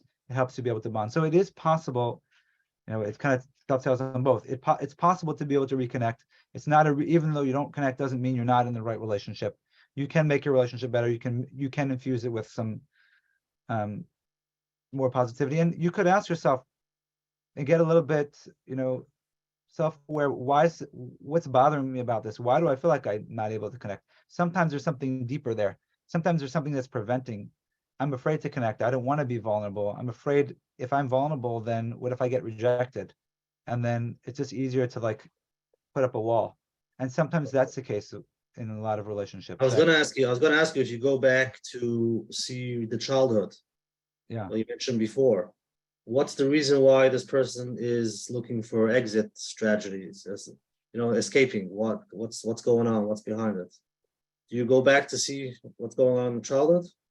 Yeah. So a lot of times, we can even do like a whole exercise about exits where you explore what I do to exit the relationship and what I'm avoiding by doing this and what this reminds me of from my childhood. And a lot of times it does go back. That exit strategy that goes back to the childhood. And a lot of people are afraid. Again, we are born in a relationship. We are wounded in relationship, and the only true way to heal is in relationship. So how would you do that in the imago process? So in the imago process, people go to therapy. People go to therapy for childhood trauma, childhood whatever it brings up. How would you bring it into the imago therapy? We would have the couple talk about it together. So I would guide the couple to talk about what's the presenting issue. Let's say the presenting issue is that I feel that I don't know, I don't engage in the relationship. I spend all this time volunteering because I just don't feel comfortable at home, or I just get more sipuk and effort, I get more enjoyment, satisfaction with that. And understanding, I mean, it might be true. Of course, it's much more enjoyable to be doing things where people praise you and you don't have any conflict. It's just the same thing when somebody thinks about, chas v'shalom, they want to be in a relationship with somebody else, and they're in that romantic stage with somebody else. Feels much more enjoyable. You're not having all the conflict. So of course, all these things have have more of an appeal. But helping the couple understand, leading them with sentence stems and guiding them back to explore their feelings about it and why they do this and what this reminds me of my childhood, what I learned, what I saw growing up around this issue. There's various ways to deal with it and address it depending on the unique situation. But the goal would be to help the couple go deeper and explore that. So we find that a lot of the work that people are doing on their own, I mean, I'm not taking away from the trauma work, and sometimes in various types of trauma work, of course, it's really important that you might need some type of, especially where there's like abuse and molestation, there's certain things that will be very helpful that I can't say that we're going to be able to do. I'm not doing EMDR or other types of modalities with couples, but it's all about creating safety. And when people don't feel safe, and when people are wounded, they're hypersensitive to anything that's going to be dangerous. And I want to talk more about safety also, but so we're on guard, and it makes it difficult to open up to our spouse. It makes it difficult to be fully involved in a relationship. And I think that if people are hurt, if people have, when we explore, when couples start, a lot of couples, we see that they have a history of being hurt in relationships, whether it's with their spouse, maybe even they were married. Some people have been married multiple times. So I learned through my failures, I learned through my challenges in past relationships that it's not safe to get close to somebody. There's only ad kan, like only till here I can go. I cannot really fully become vulnerable. I can't really fully take the plunge because I'm at risk of getting hurt, because that's what's happened to me through my life. And that's a powerful realization, because we're wondering, like, what's going on here? Why are you not able to get connected? So there is a risk involved, but if we don't get vulnerable, then there's also going to be a limit to the depth of the relationship. Okay, Rabbi Slatkin, let's go to a live question, but there's a few more questions we have to clarify. People texting that they want to understand what is imago, what first of all is the Taitra imago, and also let's do a little bit more role play with like a real case. But let's go to the live question first, okay? Sure. Okay, you're on. Yeah, hi. Good evening. Thank you very much for the presentation. I really appreciate it. I have two questions, and if you think they're too clinical for tonight's presentation, then feel free to say so. Sure. One question is, how different is it from EFT? Or I guess, well, it's very similar, but I'm wondering how different it is. And the other thing, if you think that imago could be utilized with couples where at least one person has a clinical diagnosis like an ASD or a personality disorder. Okay, those are, do we want to answer this now? Yeah. I mean, that's, Yeah, I okay. mean, we got a question like that also. Somebody, a few people texted me that married somebody who's a narcissist or somebody who has a personality disorder. Is this something that we want to work with? So I guess, yeah, it ties into that. Okay, so let's deal with both questions. The first is about EFT, emotionally focused therapy. I cannot say if anyone's EFT practitioner. I mean, I don't know if you'll let them speak, but or put it in a note. But so I can't speak authoritatively on it. I can tell you my experience from couples that I've worked with who have done EFT, where they feel that it didn't really get them where they needed to do. And with all of these things, it's the modality, it's the practitioner. You could have somebody who is supposedly doing imago therapy, but they listen to one of my 3-hour continuing ed credits and start advertising on Psychology Today that they do imago. So they're not really a certified imago therapist. So it's not a raya that if someone went to EFT that it didn't work out. And sometimes it's not a good fit. The client and the therapist, they don't mesh. There's a lot of things going on. But one thing in terms of clinically what the difference is, so imago there is the emotional piece of the EFT and the emotional depth. What I understand from EFT, imago is focused on the couple. It's focused on the interaction between the couple, which means the couple's facing each other, the couple's talking to each other. The therapist facilitates the process. Now, from my understanding, EFT, they have sessions where they meet privately with the individual, maybe 1 or 2 times with each person separately, and then the couple. We don't do that in imago. I mean, strict imago fundamentalist imago. We don't separate the couple because we believe it leads to triangulation and a lot of things. But the focus is on the relationship, and that the healing has to happen in the relationship. This is the relational paradigm, and it's not about the therapist working with one or the other, helping one or the other, focusing on one. It's about them facilitating that safe connection. So that's one aspect of it. Another thing about EFT is, from my understanding, okay, so for an assessment, so we're not really interested in, imago is not. This kind of may tie into the next one.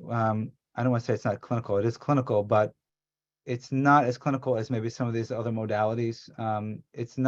We're not here to pathologize or to figure out the problem, because it really doesn't matter in the end. It matters the connection and what we can do to help the couple. So for example, I had somebody call me once, and this couple was a very difficult couple, talking to me on the phone about, so I do, as I mentioned, we do retreats with couples. We do private retreats and group retreats. So when someone wants to do a private retreat, it's not just like, let's come for an hour of therapy and see how it works. If it doesn't work, we're gonna, we don't have to come back. It's not so much of an investment. When someone wants to do a private retreat, it's investing a lot of time and energy and resources to do this. So they really make sure it's a good fit. So I'm speaking to this couple, and they're arguing with me on the phone, which is like not the way I will do it in a session. They're talking over each other. This person has this disorder, and this is a problem. This is a problem. I said, you know what? I don't need to know all. The question is this: whether or not your spouse is a narcissist, whether or not your spouse is borderline, and I want to talk more about this too. But if your relationship changed, if your relationship improved, if this behavior ceased to exist, would you be happy? And the answer is yes. I said, okay, so let's stop pathologizing each other. Let's stop pointing fingers. Half of the diagnoses people get are, they found on Dr. Google gave them. So we'll talk about it with professionals too. But so some of these diagnoses are not necessarily real that a clinician actually diagnosed. So if someone just came up on their own, they read about it online, they think that their spouse has a disorder, it's already a red flag to me. The purpose is, it's the process. If you can get safe a lot of these behaviors can change. And that's ultimately what we want. Doesn't make a difference if we label this person. So we're not really interested in, again, if somebody wants to tell us, we usually find out about anything that's really important. They'll tell us over the phone, or it will come out in the beginning of the work that we do. So we don't need to take we don't need to like think about what the problem is and try to solve the problem and pathologize and say this person has this problem, this person is this and that. It's more about guiding them in the process, creating safe connection, and helping them be able to work better together. And we see that that is really the healing element. Another person who was the EFT wrote in the chat. I didn't see exactly what they're. But I don't know exactly what the I would say the clinical process in EFT is, and I guess that will be for another therapist that you bring on who does EFT. But I found that with the imago process, it gives them something very tangible that I think EFT, some people feel like it's very helpful in the office, but what do you do when you go home? And a lot of the people that who've been to EFT and then they did imago, they said this really gave us a roadmap. This really gave us something very specific, a specific process that we could replicate at home and change the dialogue process, which we haven't really said. Okay, Rabbi Slatkin, let's go to the next question, which really going to twist into where I want to go with this. Yeah. So somebody writes, I understand the imago therapy is like a little bit like normal therapy with a twist of more communication and parroting. Mm-hmm. My therapists have been doing this for years and I still feel misunderstood. But more than, let's clarify. Let's if we could do some type of role play, give an example of a couple. She gets always upset, he's always late, and he's always running, and he'll just always a consistent fighting back and forth. How would it actually play out? Explain to me. You're sitting with a couple. How would you talk to him? How would you talk to her? And how you show them each other's side? Okay, so I will tell you a little bit about this. So mirroring, as you said, parroting. It's not parroting, as Coach Menachem said. It's not just parroting. It's interesting. And one of my colleagues, we were doing a training, and we were training therapists to become one of the associate faculty. So she was talking about that when Harville Hendricks came to speak to her in her city years ago. They had like 300 therapists there. And he left and they said, you know what? He's not teaching us anything new. He's just teaching us active listening. Active listening is where one person hears what the other one says and repeats back. He said, imago is not about active listening. It's about changing the brain to become mindful. It's about rewiring the brain through a dialogue process. So I want to explain what the process is. I want to explain what the problem is that the process is coming to fix. So if you can play it out with us, we understand how it actually works. We can, yeah, I'll play out. I can tell you the steps of. You want to do the steps first? You want to tell why we need to do the steps? I want to see how it actually would work. I want to understand how it would work. Okay, so the challenge of our relationship. Hypothetically, a live couple that would do it. A live couple. If anyone wants to volunteer, I'm ready to. Yeah. So the idea is that the couple is facing each other. One person shares, the other person one is the receiver, one is the sender. Let's use an example if that's okay. Can we use it like a tangible example? I mean, I can't remember like all the exact like dialogue back and forth, but the point is, one person has an issue. Let's think of a good problem here. I feel like you criticize. So it starts off with this. You have to invite. I'll tell you a story about how it goes first, and then I'll break it down to the pieces and explain what's really going on, because you want the story here. So the wife complains, I feel like you're criticizing me. You're criticizing me. Everything I do, you want to micromanage me, how I do the laundry, what type of soap I buy, where I put the dishes, how I take care of our child, everything, and I can't take it. Well, what's the normal response? The normal response is, well, the husband might say, well, I don't really do that, or I didn't really mean it that way, or, well, you're doing things wrong, so I feel like I have to tell you what you're doing. There's a lot of different ways that a spouse might respond to that. At this point in the dialogue process, we're not concerned about what he thinks at this moment, because the dialogue is an opportunity to enter the world of the other, to cross the bridge into her world, to hear where she's coming from. And what it consists of, there's an appointment that they make, an invitation to come into their world. And I want to break it down more, but just the overall. She shares her frustration. He mirrors back. He repeats back what she said. He doesn't answer. He doesn't refute. He doesn't elaborate. As close to verbatim as possible. No spin. So what I heard you say is that you're really mad at. You don't like that I criticize you you feel like I criticize you all the time. That you nitpick everything I do, you micromanage me. And then he checks to see if he got that right. Did I get you? And then she says yes. And then he asks, is there more? And she goes on and she keeps sharing more. And then oftentimes the couple is going to share a little bit more about what they're feeling, what hurts me most about this, or an example of this. And we go deeper. The job of the facilitator, of the clinician, is to help them go deeper, to be able to guide the conversation, to help the person develop their feelings and take ownership for what they're feeling, as opposed to complaining about what you did and you didn't do, talking about how it makes me feel. And as they do that, the other person's just repeating back and mirroring back. And what the mirroring does, it helps the person feel seen and heard. It's basically saying, when I mirror you back and I repeat what you're saying, it's basically saying, I see you, you matter. What you're saying matters. I'm not here to argue with you. I'm repeating, you really feel that I criticize you all the time. Is that right? Did I get you? And then once we finish the story, once there's no more, we keep checking to see if there's more, because a lot of times we don't feel safe to share. Keep sharing, is there more, until they're done. Then we summarize it. And then the second piece after the mirroring is what we call the validation piece. The validation is where you share what you're saying makes sense and you make sense. And what you're really saying is, I understand you. I understand where you're coming from. I might not agree where you're coming from. You're not supposed to say that, but I understand your perspective and your perspective is valid. And then finally, we empathize.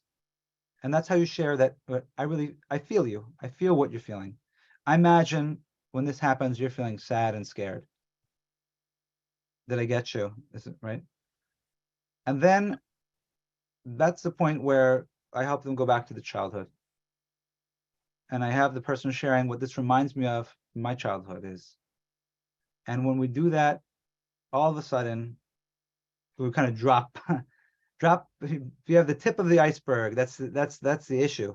We drop below the tip of the iceberg, and that's where everything begins to open up and where you get to see what's really going on. What's really going on? It doesn't really matter how the husband said it, if he meant it, why he did it, this particular example, whether he's right or whether he's wrong. That's all the power struggle. You can be right or you can be in a relationship. But what's really going on? What's really going on is this girl grew up being told that nothing she does is right. Everything she does is a problem. Every choice she's made in life is a mistake. She's no good. Nothing she can do is right. And when she can share that story, and when she can share the pain, and when her husband can hear the pain and hear where she's coming from, all of a sudden his heart opens and he realizes, now I understand why you feel like it. Because I was thinking before, I really wasn't criticizing you. I really didn't do it. In that case, I really didn't mean it. Maybe the other case I did, but the case with the child, I didn't really mean it. It was a dangerous situation. She was about to swallow something. It doesn't matter about the details. It matters about her experience and her story. And her story in this relationship is, I don't matter. Nothing I do is right. And when he can understand that, he can begin to be able to meet that need and heal that childhood need of not feeling that I matter and not feeling that anything I do is right. And it's extremely powerful because all of a sudden he has no reason to respond, no reason to defend himself, because he's gotten conscious about where it's coming from. And she no longer sees him as the villain, because she realizes, yes, it's 10% about what he's doing, but it's 90% about that pain that's being stirred up. And when she's aware of that, she views him differently, and he can reimagine her as a wounded child, as opposed to this woman his wife, who is complaining about him as this bad person. And when we can reimagine our spouse in a different way, then we can see them in a different way. They show up in a different way. So that's a really very brief example without going into breaking it apart. Is there anything specific? Somebody is more texting about me. that? Just understand that. What happens if this thing that makes the wife crazy is the husband is a very big balkas, very angry, and he's always this. With this, somebody has a terrible meat that's going to keep on coming back. It's the way his personality is. Would this imago talking it out help them, even though it's a very bad thing that he's doing? Very, anger. People have challenges with their midas, but the question is, if a person is feeling safe and connected, are they going to start screaming at somebody? and this is why it's important to explain this, a little bit of a hakdama to what we just said with all this. I said a few times about safety, but I never really elaborated on what it means. The goal of this process is creating safety. It's not about solving the problem. It's not about troubleshooting. It's about creating safe connection, because our ultimate need is to feel safe. So let's think about this from the childhood. We talked about we are marrying someone, that marriage is the unfinished business of childhood. We are attracted to somebody who's going to remind us of our childhood. Now, when we felt threatened growing up, when we felt in a situation that was uncomfortable, we learn ways of protecting ourselves. We call these adaptations.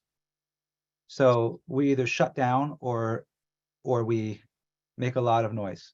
So I had this couple today, and we're talking about this. One of them is, we call it the turtle, and the other one is the hailstorm. So what does the turtle do? The turtle grew up in a home where he had, his parents, and he had a brother, and his brother was a big troublemaker, and his brother would constantly get under his parents' skin, and he was a big handful. And there was always drama, there was always tension in the home. And of course, it's very uncomfortable. So what did he do growing up in order to feel safe? He decided, you know what? I'm going to make myself small. I'm going to go to my safe place. I'm going to go in my room, read my books in my bed, and I'm going to be okay. And that was his survival mechanism. And we call this a minimizing energy. The minimizer in the relationship is the one who either is conflict averse. They either freeze or they submit. You have the other person in the relationship who, which happens with everything in imago. When imago is like opposites attract, that we usually find somebody, the thing we need most from them will be the hardest for them to give. So we're going to find someone who's going to really push our button. So the turtle is going to marry a hailstorm. So the hailstorm is the maximizer. They are going to fight or flight. That's a person that grows up in a home. Maybe they feel that they're not being noticed. Maybe they feel that they're not important. So what do? They don't go into their shell. They make a lot of noise. They say, hello, where are you? Notice me. And it's really, and what happens, and this can dovetail some of these things about disorders and things like that. We said that all bad behavior ultimately comes from lack of safety, which means when a person feels under threat, they're going to go to a very primitive part of our brain. So we have a model we call the triune brain, where we break the brain into 3 parts. I do my little brain, my little handy dandy brain model here. You have what we call the reptilian brain, or that's the brain stem. That is where, like, the autonomic nervous system, that's what keeps us alive. That's what helps us, modulates our breathing. That's where we the kind of our knee-jerk reactions are programmed. Then you have the emotional brain, the limbic system. And then you have the prefrontal cortex and the more logical part of our brain, the problem-solving part of our brain. When we don't feel safe in a relationship, or in general, when we're in danger, if you think about if a person is being chased by an animal or something, what are they going to do? They're going to go into the stress response kicks in, and they're not thinking about what am I going to have for dinner tonight. They're thinking about one thing only, and that I need to stay alive, I need to survive, I need to protect myself. And that's how we act as human beings. We have a negativity bias. We are looking for danger. We are looking to protect ourselves from danger. That's a primal need to survive. That's really, like, we talk about the Yetzer Hara, that raw energy, the Nefesh Bahamas. That's the ego. I mean, that's really what it's all about. That the ego, there's a great word I like from the Baal Shem Tov. He says, Anechi Amed Ben Hashem V'nechem. It says when in Parshas Veschanan, when Moshe Rabbeinu was relaying the story of Kabbalah Satorah, and we had it this past 2 weeks, when he was relaying in Parshas Veschanan, he said that the Jewish people, we didn't want to hear directly from Hashem. It was too much for us. So he said, you relay the message, Moshe Rabbeinu. So he said, I stood between you and Hashem. So the Baal Shem Tov says, Anechi, the I, the sense of I, the ego, that's what gets in the way between a person and Hashem. And that's what gets in the way of a relationship. The I, the ego. And the ego means this self-absorbed part of ourselves, which we all need. We all need to be somewhat self-absorbed. If we were just a doormat and just, there's a a wild animal chasing me right now, I'm just going to, that's okay. Or, I don't need to eat for the next week. No, we would not survive. So we need to have a little degree of self-absorption. But what happens growing up is that when we're in pain, self-absorption kind of takes over our world. So we'll talk about physical pain and then go to emotional pain. When a person's in acute physical pain, if they stub their toe, I remember one time I was a little boy and a bench fell. I don't know how it worked, but I had an injury. I broke my middle finger and it really, really hurt. I was in intense pain. And people were saying, "Oh, can I help you? And are you okay?" I'm like, "Get away, leave me alone. Like, don't talk to me." I couldn't even, it hurts so much. And when a person's in pain, we become self-absorbed. When a person's in emotional pain, we also become self-absorbed. And we all carry our own baggage. We all have no one has a perfect life. No one had a perfect childhood. We had a good childhood. We all have our pain. And, we think of ourselves as these adults and, pretty functioning adults. But if you imagine, we're all kind of like these, and imagine a couple comes in, they're really two wounded children. And you can imagine almost like hobbling along emotionally. Now, I call it the walking wounded, right? It's like we're walking, we're functioning, but we're wounded and we become self-absorbed and reality becomes all about us. So, for example, I think that because must think the same way I do. I like this particular flavor of ice cream. That means everyone else must like that. No, intellectually, it's absurd to think that. Why would everybody like the same thing? Doesn't make any sense. But ask yourself, we'll get to something, politics. People can't seem to think how anybody could vote for the other person, without getting into specifics or whatever party. How could you vote for this person? He's this, he's that, and the other party thinks the same way about the others. This is a very symbiotic way of looking at things. Talk about emotional symbiosis, that I see everything from the lens of myself. And I liken this in the beginning of a relationship. It's like when Adam and Chava were created, the Gemara says that we're created du partsufin, that there was a one fused body with two faces, and they were both facing the other way. And it's like, if you're glued to the back, I go this way, then I schlep you with me, and vice versa. And that's what I liken to the beginning of a relationship. It feels so good because we feel we're one, but we are one and I am the one. It feels so great because you're just like me. And on the one hand, you are just like me because we believe you're a couple is two halves of one, two halves of one soul. You're connected.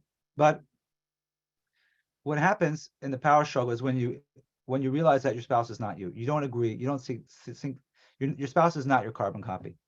That feels very unsafe.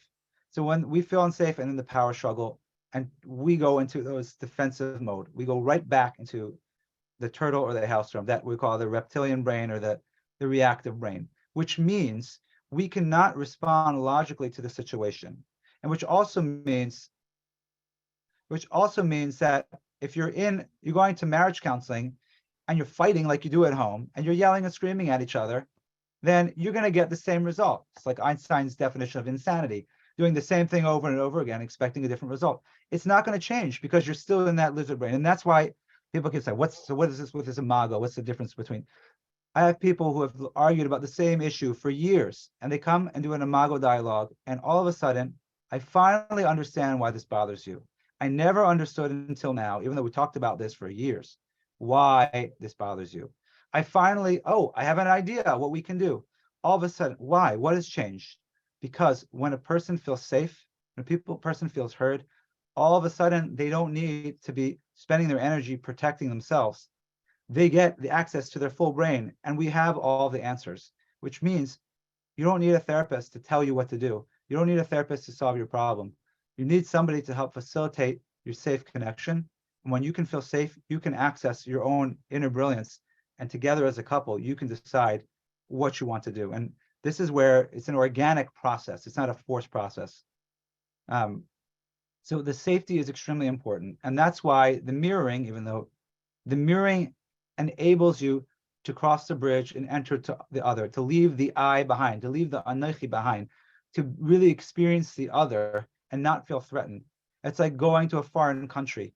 You go to a foreign country. I mean, maybe people are here, maybe we're like, maybe we're not so tolerant, but If you're a tolerant person and you're visiting a foreign country, you can go there and you can respect the customs, and you can say, it's very interesting what they do there. It's not for me. I'm not going to adopt that minhag back at home, but I can appreciate, and there's probably a reason. And you know what?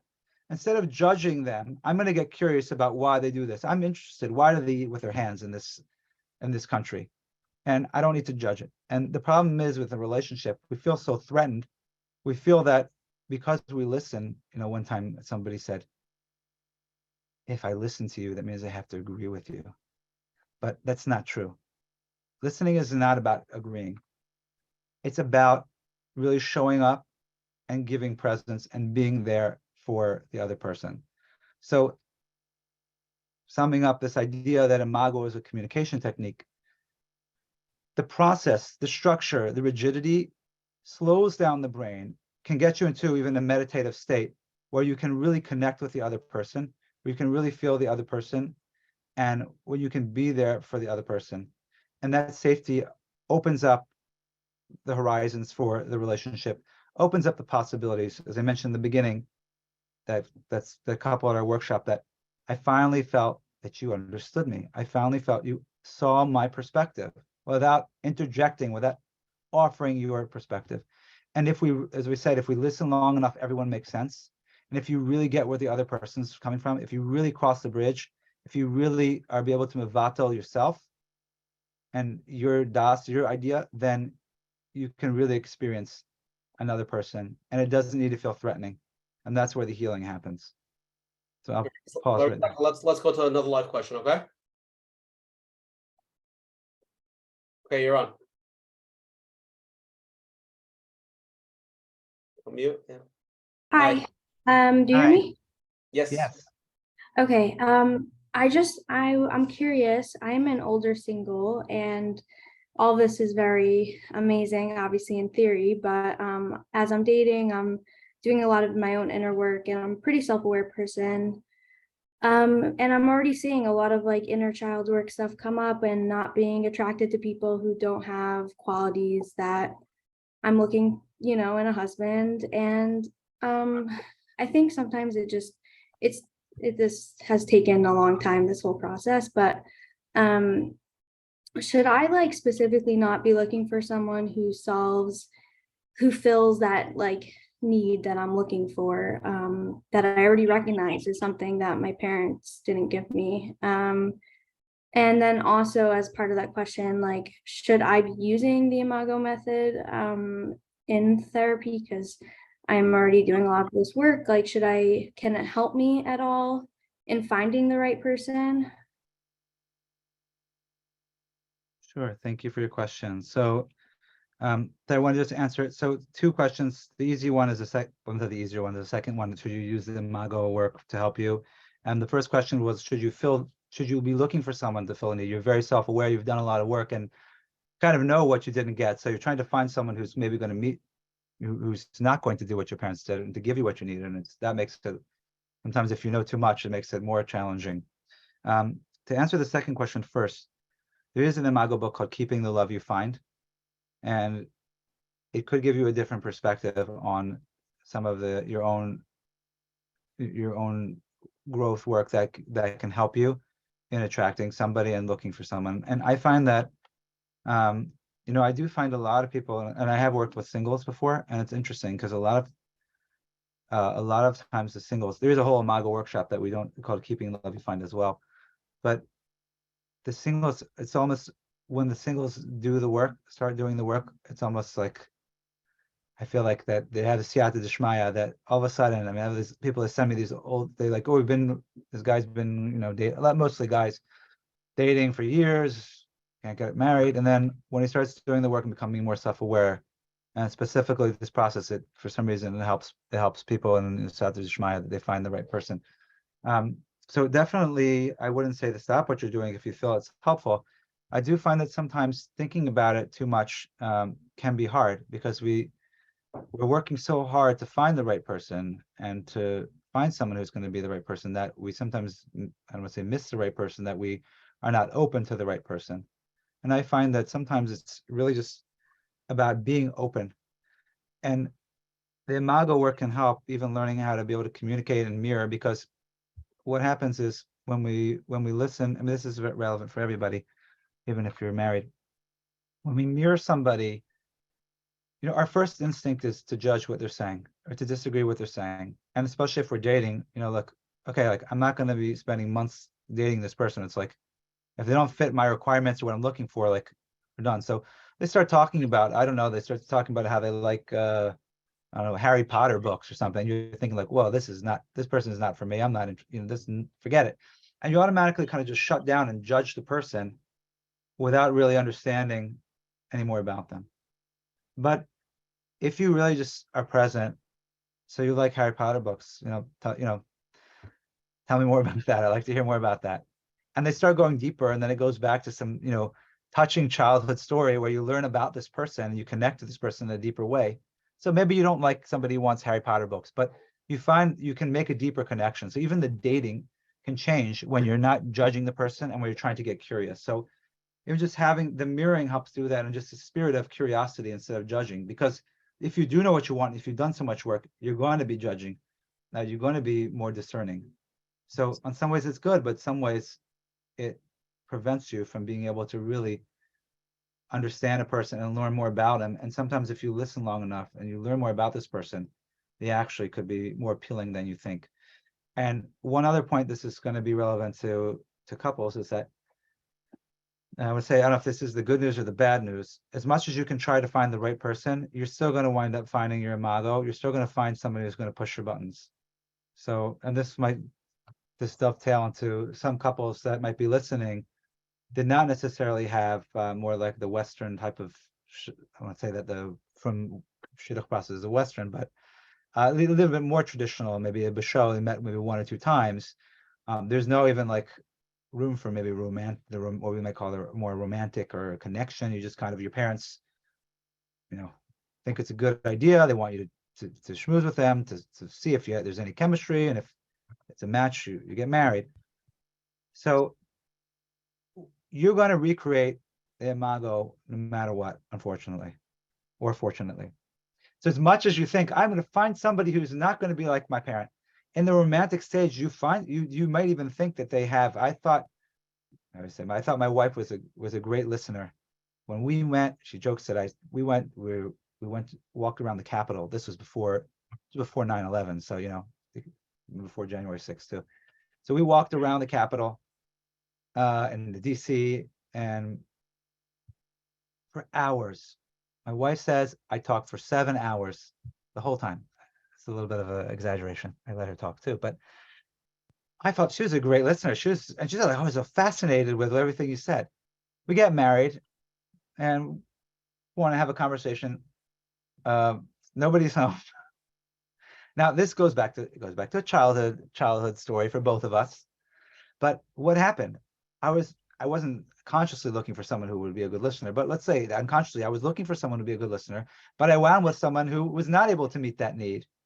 And that became the power struggle, and that became something we had to work through together. So we can't play God. We can do a lot of growth work, but we're never going to find the perfect person. And even if we try to find the perfect person, they're still going to push our buttons. So what happens? Harville Hendricks says we either pick, project, or provoke. We either pick somebody who's going to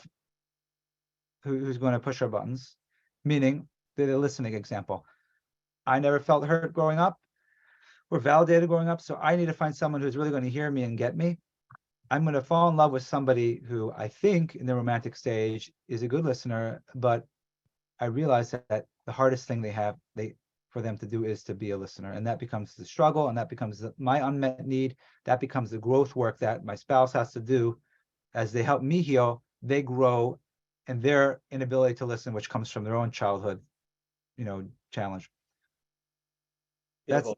That's pick. I would say one, two, project.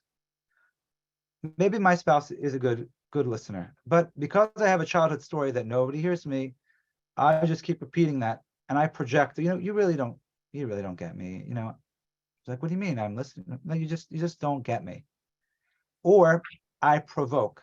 I complain. You don't hear me. You don't understand me. You don't get me. Until there's like, you know what? I'm not going to even bother trying to listen to you because no matter what I do, it's never good enough. So they actually become a bad listener. And I've seen this time and time again. I mean, it's unbelievable. We had couples where they had married a happy-go-lucky woman, and now she's depressed, just like his mother.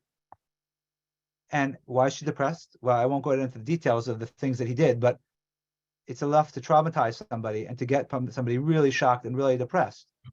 And we almost act out to recreate it. So I've seen couples, even Chassidish couples, where even though they didn't, I said, number one, they do have, unless no one's really being forced to get married.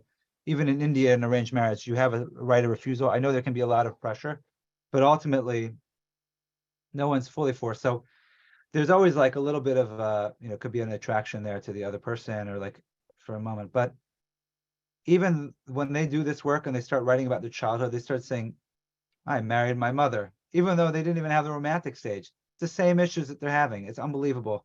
You see that it works even that. So again, to summarize this, for people who are wondering, how does this work if you didn't have a romantic stage? People that are dating, how is this going to work? Who should I marry?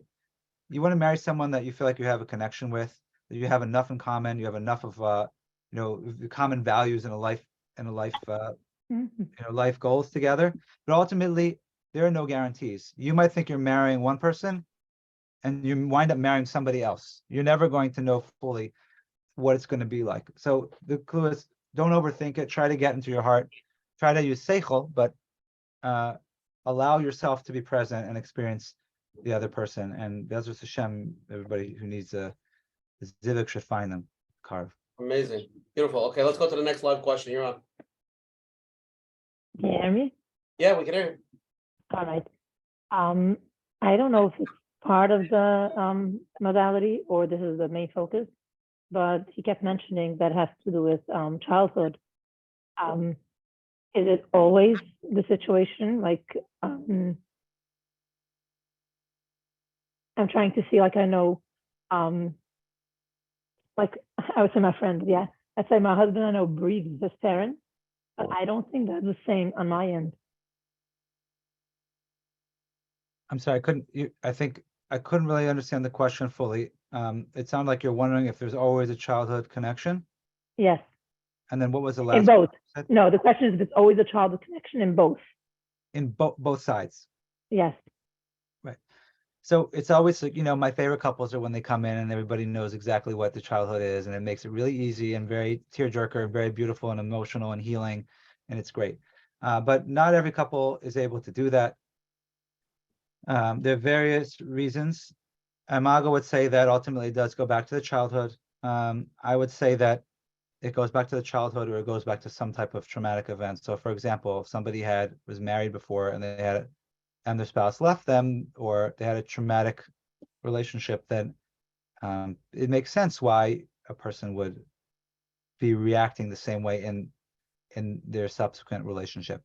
Or if they had a traumatic event in life, as I mentioned before, with the person in the car accident. So, and I've even seen it come up with siblings. It's interesting. It's like they couldn't find anything with their parents, but they felt like almost like their sibling was their they're looking for someone who is their sibling. The idea that I think the way to look at it in a broader perspective is everything in life is an opportunity for growth and healing. Hashem sends us relationships, sends us situations where Shkacha Pratas to be able to work and heal and to make a tikkun. Nothing's random. So the idea is, what is it that I have to learn from this situation? What is it that I have to learn from this marriage? So normally it's healing the childhood, but sometimes there's something else that comes up. But I wouldn't, drop it too quickly. I don't push it with people. I don't believe in, you have to go with the resistance. I don't believe in like pushing someone and shaming them. Sometimes what happens in a relationship, especially if one person is more self-aware, and this happens a lot if people do self-growth, they think, well, like I'm all aware of my childhood and you're not. And then this is why we're not progressing, because you don't want to understand your childhood. And that becomes a problem also. So yes, in theory, would it be easier? Would it expedite the process? Would it be more healing? Yes, but you can't go on, your spouse can't go on your timetable. So you have to be, really what this process teaches us, to be present, to be patient. And that even if you can't go back to the childhood, to be able to create a safe environment for each other, to be able to connect. So sometimes if you continue doing this work, it's about getting still. I think a lot of us, especially, we spend a lot of time in our head and not a lot of time analyzing things and trying to figure it out. We're good at that. But this becomes a challenge in therapy. And I find sometimes with Jewish couples, it's more of a challenge because, we tend to be analytical. We're taught in school to learn, learning Gemara, we're learning how to, all the different fine points and splitting hairs and all that. And it serves a purpose. But in a relationship, you want to think of, you don't want to think about I have to solve your spouse is a shver Rambam. You want to understand what's going on.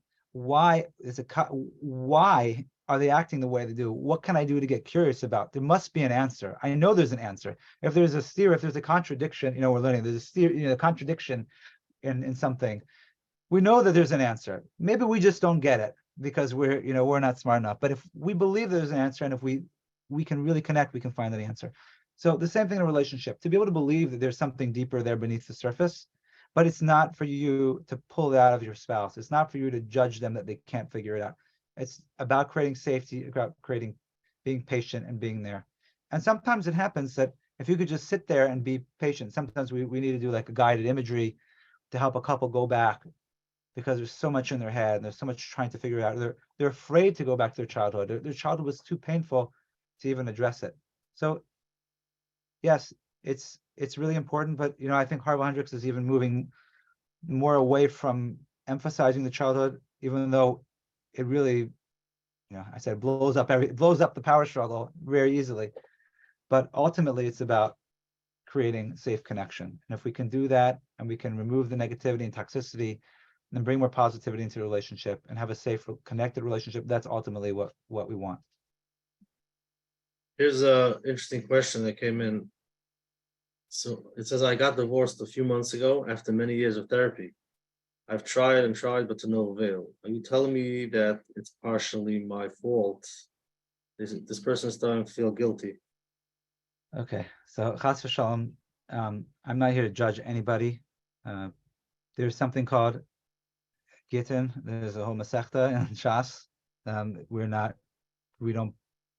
Divorce is something that is always technically an option, but it's not an ideal. It's not lechatchila. The mizbeach is boicha. If when someone gets divorced, the Gemara says the mizbeach, the altar cries that it's not ideal, and everyone has to make the decision that they feel is best for them. And I would never say it's someone's fault. It's very complicated because there are a lot of factors involved. A lot of people's divorces I find are unnecessary, but it's not because they didn't try, and not because they didn't go to therapy. But sometimes the therapy just wasn't helpful, or sometimes the therapy made it worse. A lot of people say, I had a couple that I was working with a few weeks ago, and they said, I hated my husband more after going to therapy than before. You're scaring people. What? You're scaring people from therapy. But I'm not I'm scaring people from therapy. That's not my ideal. I once wrote a book, an article called "How My Therapist Destroyed My Marriage," and a lot of people were upset about it. A lot of clinicians were upset about it. But a lot of people called me and said, "This is what happened to my marriage," and I want to be nuanced here. There are many, many good therapists, and there are many good couples therapists, and they don't have to be imago therapists. It doesn't matter. Whatever therapy works, helps a couple. That's harbe drachim l'makom. There are many different ways to connect. There's many different ways to heal. I personally feel that imago is wonderful and really does things that other modalities don't do. But somebody could be trained in imago and doesn't mean that they're a good therapist.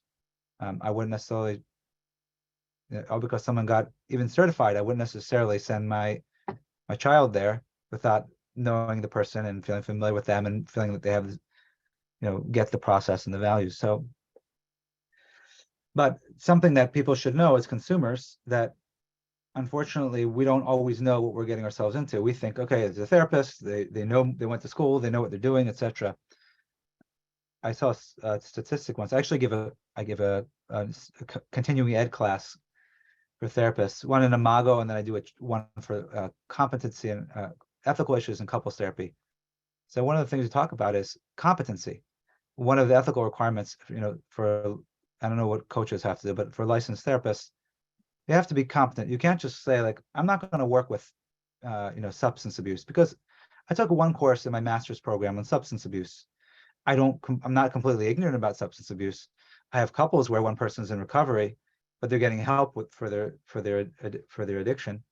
But I'm not going to claim to do substance abuse.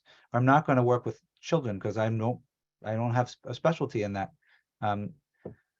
Now, a lot of times though, the study said it said 80% of people who work with couples have only one course of marriage and family therapy. That's what you get in school. So what you get if you want to get a license, a master's level license, at least my knowledge when I was in school, you had to have one course in marriage and family therapy.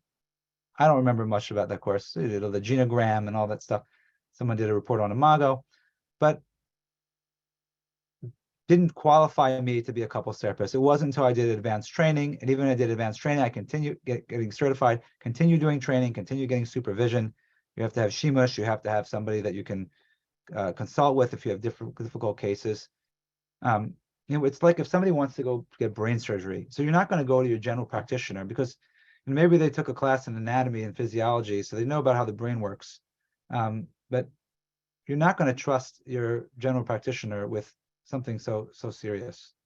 So I'm just suggesting that people do the research. I'm not saying that therapy is bad, but if somebody is not trained in what they're doing, especially with couples therapy, because couples therapy is extremely delicate, because you say one wrong thing, you make it look like you're taking sides, and all of a sudden you've lost it. Meaning you've lost the bond with that other person. Especially, at least from the imago perspective, I'm the therapist for the patient. The patient is the couple. They're the identified patient, the couple. It's not one person is the problem.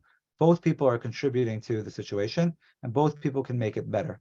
So it's important. You have to be extremely careful. It's a very delicate thing, and you have to be extremely patient. So all because you went to therapy doesn't make it better. And if the therapy session is not safe, and if you're just arguing with each other and yelling at each other, that's also not going to be safe. I had people come, they say, our sessions with you are like they're our date night. It's their most relaxing time of the week, which is counterintuitive. Why would you couples therapy you think is people yelling and screaming at each other? I mean, I hope not, but that's the misconception people have. So the idea is you want to be discerning, you want to do your research as a consumer. You want to make sure that you're finding somebody that you learn about their approach, you learn about their training, you feel a connection with them, and the person's a good shliach to help you. Okay, Rabbi Slatkin, a few more questions let's cover before the end because there's a lot more we didn't cover. Okay. People texted this, but basically, what do you do if your spouse just doesn't want to go to marriage counseling or therapy? Would it be helpful for them to do imago, any type of therapy? So if your spouse is not willing to go to therapy, it becomes a little bit tricky, because on the one hand, if they go to individual therapy and the therapist might say, if the therapist is able to help them work on their own issues and their reaction to what's going on in the relationship, it can be helpful.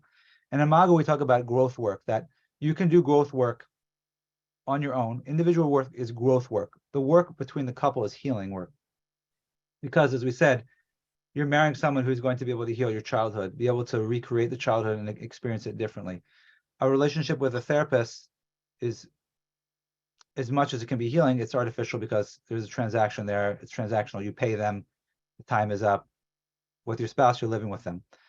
On the other hand, you don't want to go to somebody who's going to kind of fuel the fire and make you think about how bad your spouse is and encourage you to get divorced, which sometimes people do that. If someone's going to help you take ownership for your role and help you be a better person, a better partner, then it can be helpful. But ultimately, the best is if you can get your spouse to be in the relationship, in the therapy with you, because we find that it expedites the process. That when what you can think and hear on the phone, a lot of times when people will call me before we work together and I hear one person sharing, and I have an whole idea of what the situation is going to be like. And then when I actually have, and then I hear the other situation.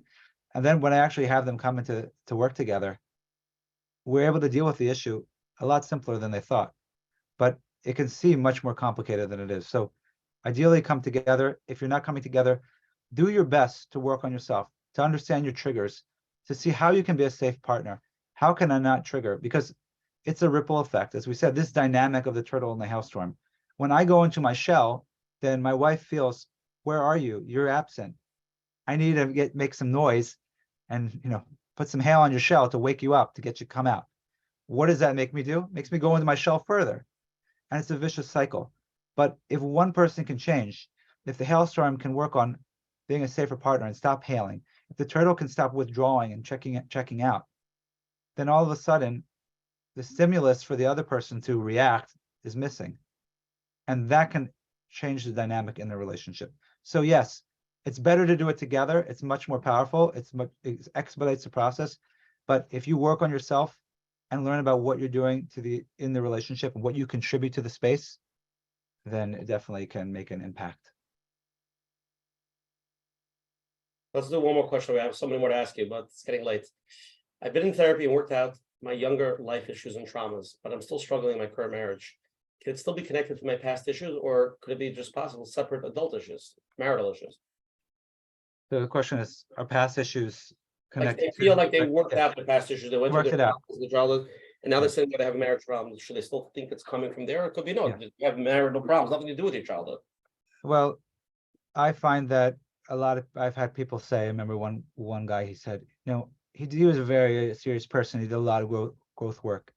And he said, I tackled all my childhood demons, but I can't believe it that I'm dealing with the same childhood issues. I thought I dealt with this already 30 years ago. And now I'm married and I'm having the same problems. What I find is, as I mentioned before, you can do the growth work, you can become conscious, but I would call it like the final frontier. The healing can ultimately happen when you are encountering that situation again and have to overcome it and have to deal with it differently. So we find that that even if you've done the work before on yourself, the marriage is going to bring up the childhood issues until you can repair it. It's like peeling the layers of an onion. So you've peeled a lot of layers, but you haven't gotten to the core. And I said, sometimes you can have issues that compound on it from previous relationships or traumas in your life that are not necessarily childhood. So here's another question. I had a very hard and unstable upbringing from my divorced parents. My wife comes from a pretty nice, stable home. I just got married and I'm feeling nervous if I could be a good husband. According to statistics, people who come from a broken home have a much higher divorce rate. So how's it going to work? He's nervous. Yeah, he's nervous. Or what could he do? This is something that a lot of people deal with because unfortunately there's a lot more divorce.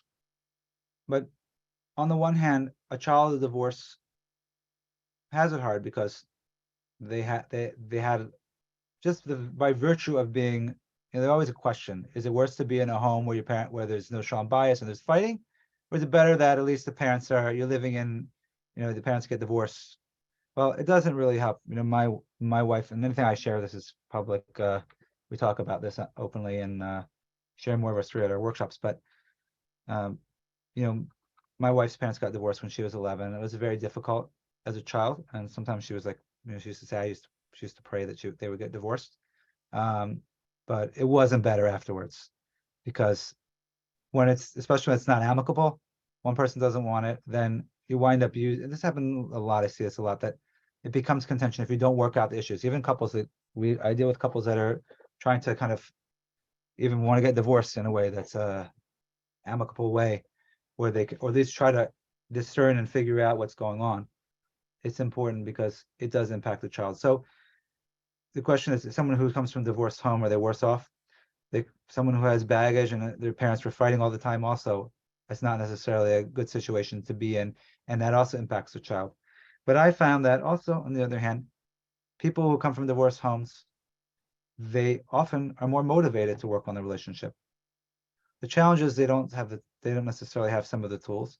And another challenge is that they see that there's always an option to leave. For me, my parents have been married for, gosh, older than I am. So it's almost late 40s, or late 40s, maybe almost 50 years.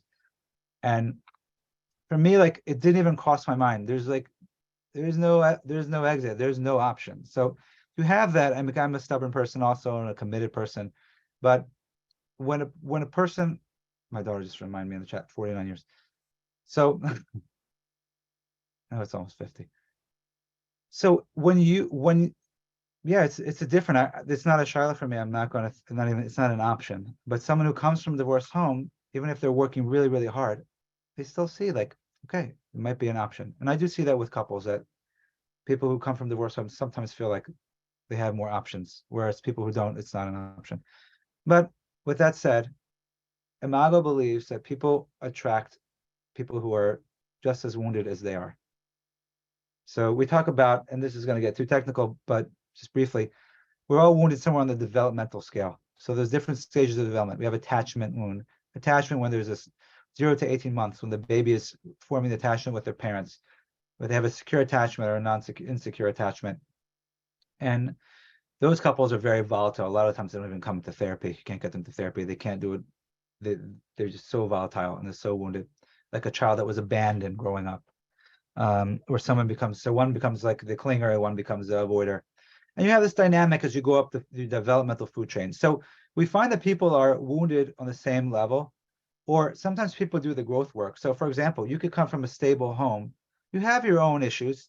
They might not be as traumatic. When I compare my wife's childhood and my childhood, it's day and night.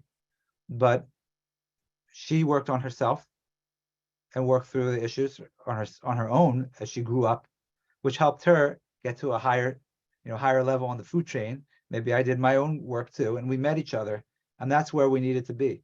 So to think, and this becomes problematic for a person to think, on the one hand, yes, we don't want to be naive and say that a child that came home from a divorce home doesn't impact that. It's good. It's just like any other relationship. It's perfectly fine, but that it's going to be easy for them and doesn't matter.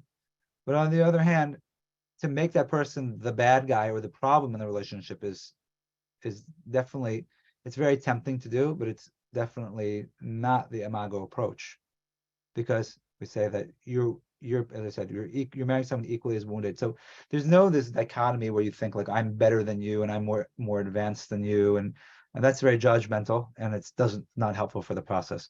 So I would say, yes, I understand why you're nervous, and just do your best to learn about relationship, do your best to stay connected, do your best to be aware of what your childhood was like and how it's impacting you and impacting how you interact in relationship. And B'ezras Hashem, if you work together, then you can create a healthy and stable and loving home. Okay, beautiful, Rabbi Slatkin. Okay, let's go to closing now. Somebody texted me. It seems like everybody has childhood issues, no matter what we do. But yeah, the child, again, it doesn't have to be that people think, it doesn't have to be you were traumatized. Something little for a child, it's the child's perspective. As you become a parent, you start realizing, why that's such a big issue for me? I understand why my parents were like that to me. I have my own kids that are doing the same thing.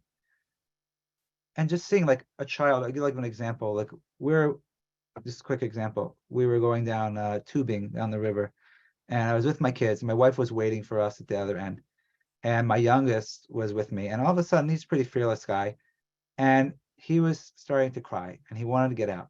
I'm like, we can't get out. Like, we're going down the river. All your siblings are going. We can't go anywhere. We have to keep going. Mommy's waiting for us. And I felt really bad at the moment, because on the one hand, I could have been more validating to him, but on the other hand, we had an agenda. We needed to be there. We couldn't stop. So even though I wasn't trying to wound him, he still might. I'm not saying I traumatized him, but he could still feel, you didn't really validate my feelings. You really weren't there for me. You kind of dismissed my needs. In the end, he had a blast and he was fine.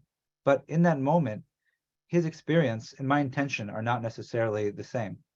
And that happens with countless examples where parents mean well, and the child, they're just not attuned to their child. They just didn't meet the child's need. It doesn't mean they were horrible. It doesn't mean they're abusive.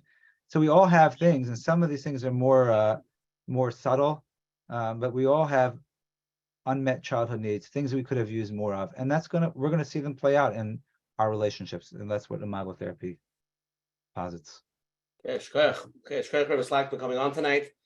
Give me tremendous chizuk and trying. I think I understand it. You understand it now? I hope you I think understand it, so. because Yes, I can keep yes. going if you want. I think I understand it, and it's tremendous chizuk, and hopefully we covered a lot. There was still a lot more questions I couldn't get to. People wanted to ask. Sorry about that. But Menachem, we come back at the end down the road. Yeah. Night share 133. Again, if anyone wants to join the WhatsApp chats, please WhatsApp me at 848-525-0066. It's 848-525-0066, or you can go to menachemberfeld.com, sign up for the weekly emails, get the replays, and see the flyers who's coming on. Again, if everybody's here the first time, every Sunday night at 9:30 on the site Zoom ID, we have different abundant, different topics. Next week, February 26th, we have an amazing share with Yeshua Katz, who lives in Eretz Yisrael. Now he's living in Lakewood, and he has a practice in Lakewood and in Eretz Yisrael. He's very successful from what I heard. And he's going to be helping what we're talking about. Emotionally connected parenting, practical parenting tips to help nurture connected, confident, and a happy child. So hopefully that somebody was texting me, what can we do to help our kids to, they should be healthy when they get married, with the connection part. So tune in next week. We're going backwards. It's so important. I'll tell you, it's so important, because when I'm with these couples, sometimes I'm thinking, like, if we could parent our kids better, they wouldn't be in my office here struggling. Yeah. So. I think we all try. Okay, so please join us next week. Menachem, it should be a meaningful program. Everything is recorded. Menachem will be on menachemberfeld.com. If anyone has any questions, you can email coachmenachem@gmail.com. Again, tonight's share is 133. If you want to listen to it on the phone, we can listen to it tomorrow. Menachem on 848-777-GROW. It's 848-777-GROW. If anyone wants to get in touch with Rabbi Shlomo Slatkin, you could email him, right? It's rabbi@themarriagerestorationproject.com. What the website is, themarriagerestorationproject.com. We'll put in the email. I'll put in the chat in a minute. Right, and they can get a hold of you. That's the correct way, Rabbi Yeah, Slatkin? you can get a hold of me, the Marriage Restoration Project. If you want to come to one of our workshops, if you're interested in getting training to be a certified imago therapist, I can lead you on, to where you need to go for that. If somebody wants to come to one of your retreats. Yeah, so you're going to come to our retreats. We have one coming up March 19th and 20th, Sunday, Monday in Baltimore. It's a great time. I know it's right before Pesach, but it's a way to clean out the chametz in your relationship, to go into the Seder with Yeshiva Das, with connection, and will be a much more enjoyable experience after. Okay, so reach out to Rabbi Slatkin if it will be helpful anyway. And thank you to all our advertising sponsors, Lakewood Scoop, Elinero from 5 Town Central, Chayla Kaufman from JCN, Jewish Content Network. Rabbi Slatkin tonight was a very deep and very powerful share. Really, really enjoyed it. I finally understood it. I think it's tremendous. I'm sure we should all get there. Amen. Okay, Coach Menachem closing. Rabbi Slatkin, leave us with the good closing. Something. Think now. I'm giving you 2 minutes. Okay. Coach Menachem. Yes, Rabbi Slatkin, first of all, thank you very much for your time. And like we heard, like Rabasha said, it's deep, and we heard you need patience for this, and it takes time. And maybe you tell us soon how many sessions do you give for imago to work? Does it work in 1 or 6? But those parents who, the truth is, where life is growth. Every day we're learning and we're growing, and growth, you sometimes meet yourself in places where it's uncomfortable. You're learning new things about yourself, about your spouse. And those who are worried, what can I do for my kids? Because I don't want them to go through what I'm going through. That feeds to anxiety also. We're trying our best. And no matter what we're going to do, they're going to be on their journey. And we are on ours. So really what we have to do is take care of ourselves, to learn how to slow down, realize what our triggers are, to see why we get into these power struggles. And that itself will help your kids, in Mitzvah Hashem, first of all, now growing up. And then when they grow up, they will go through the same thing, not in a painful way. It's part of the growth, whether they do it on their own, or they go to a third party to help them out. And you learn about yourself, about your spouse, so that you can grow. This is where we are. So thank you very much. And Baruch Hashem, we were able to cover pretty much, and hopefully we'll be able to take what we learned and apply it where we need it, even though sometimes it's vulnerable. It can be hard to take that plunge. Hey, Rabbi Shlomo Slatkin, LCPC, please leave us Okay. with wrap So, up yeah, the hours. I think it's Bashkacha Pratis, and that this week is a few days Chodesh Adar. Mishenichnas Adar Marvin Besimcha. Okay, understand on Purim, the Nes happened on the 14th of Adar, but why Rosh Chodesh? So the Mori Naim explains that Adar means Aleph Dar, the Alufa Shel Olam, Hashem. It dwells. That Hashem brings the Shekhinah, just as Aleph is the first letter of all the other letters of the Aleph base. Hashem is the first, comes before everything. He's the one. The idea is that Hashem, Adar is the time of celebrating the Simcha that Hashem is dwelling in us, among us, which is also the theme of the Parsha. Parsha Shuma, the Mishkan, Vasuli Mikdash, V'Shachanti B'Seicham. The idea is making space for Hashem. And when we make space, that a marriage is a miniature base of Mikdash. It's about making space. We always wonder, like, what does it say? Ish v'isha zachos shchina shur b'neihem. What does it mean? I merit. If we merit it, the Shekhinah will dwell among us. It's just like lucky. I'm lucky that I have the Shekhinah in my relationship. Zach means refine, zikuch. That when a husband and wife work on refining themselves, work on refining their midos, work on making space for each other, creating a safe space in the relationship. Not only does it make space for each other, but it makes the space for Hashem to dwell. Just like in the base of Mikdash, the Kruvim, the Shekhinah dwell right between the Kruvim, right there in the space where they connect. That's the idea. So thinking about this time, thinking about how can we make space for someone else in our life? How can we make space in the relationship? How can we make a safe relationship, a safe space? And that's how we bring Hashem into our lives. And there's no greater simcha than that. That is a simcha that we experience by the wedding, and that's a simcha that we can experience when we have a loving and safe relationship. So I want to thank you very much for this opportunity to join your show tonight and to learn with everyone. And please be in touch if you have any questions. I'm happy to answer.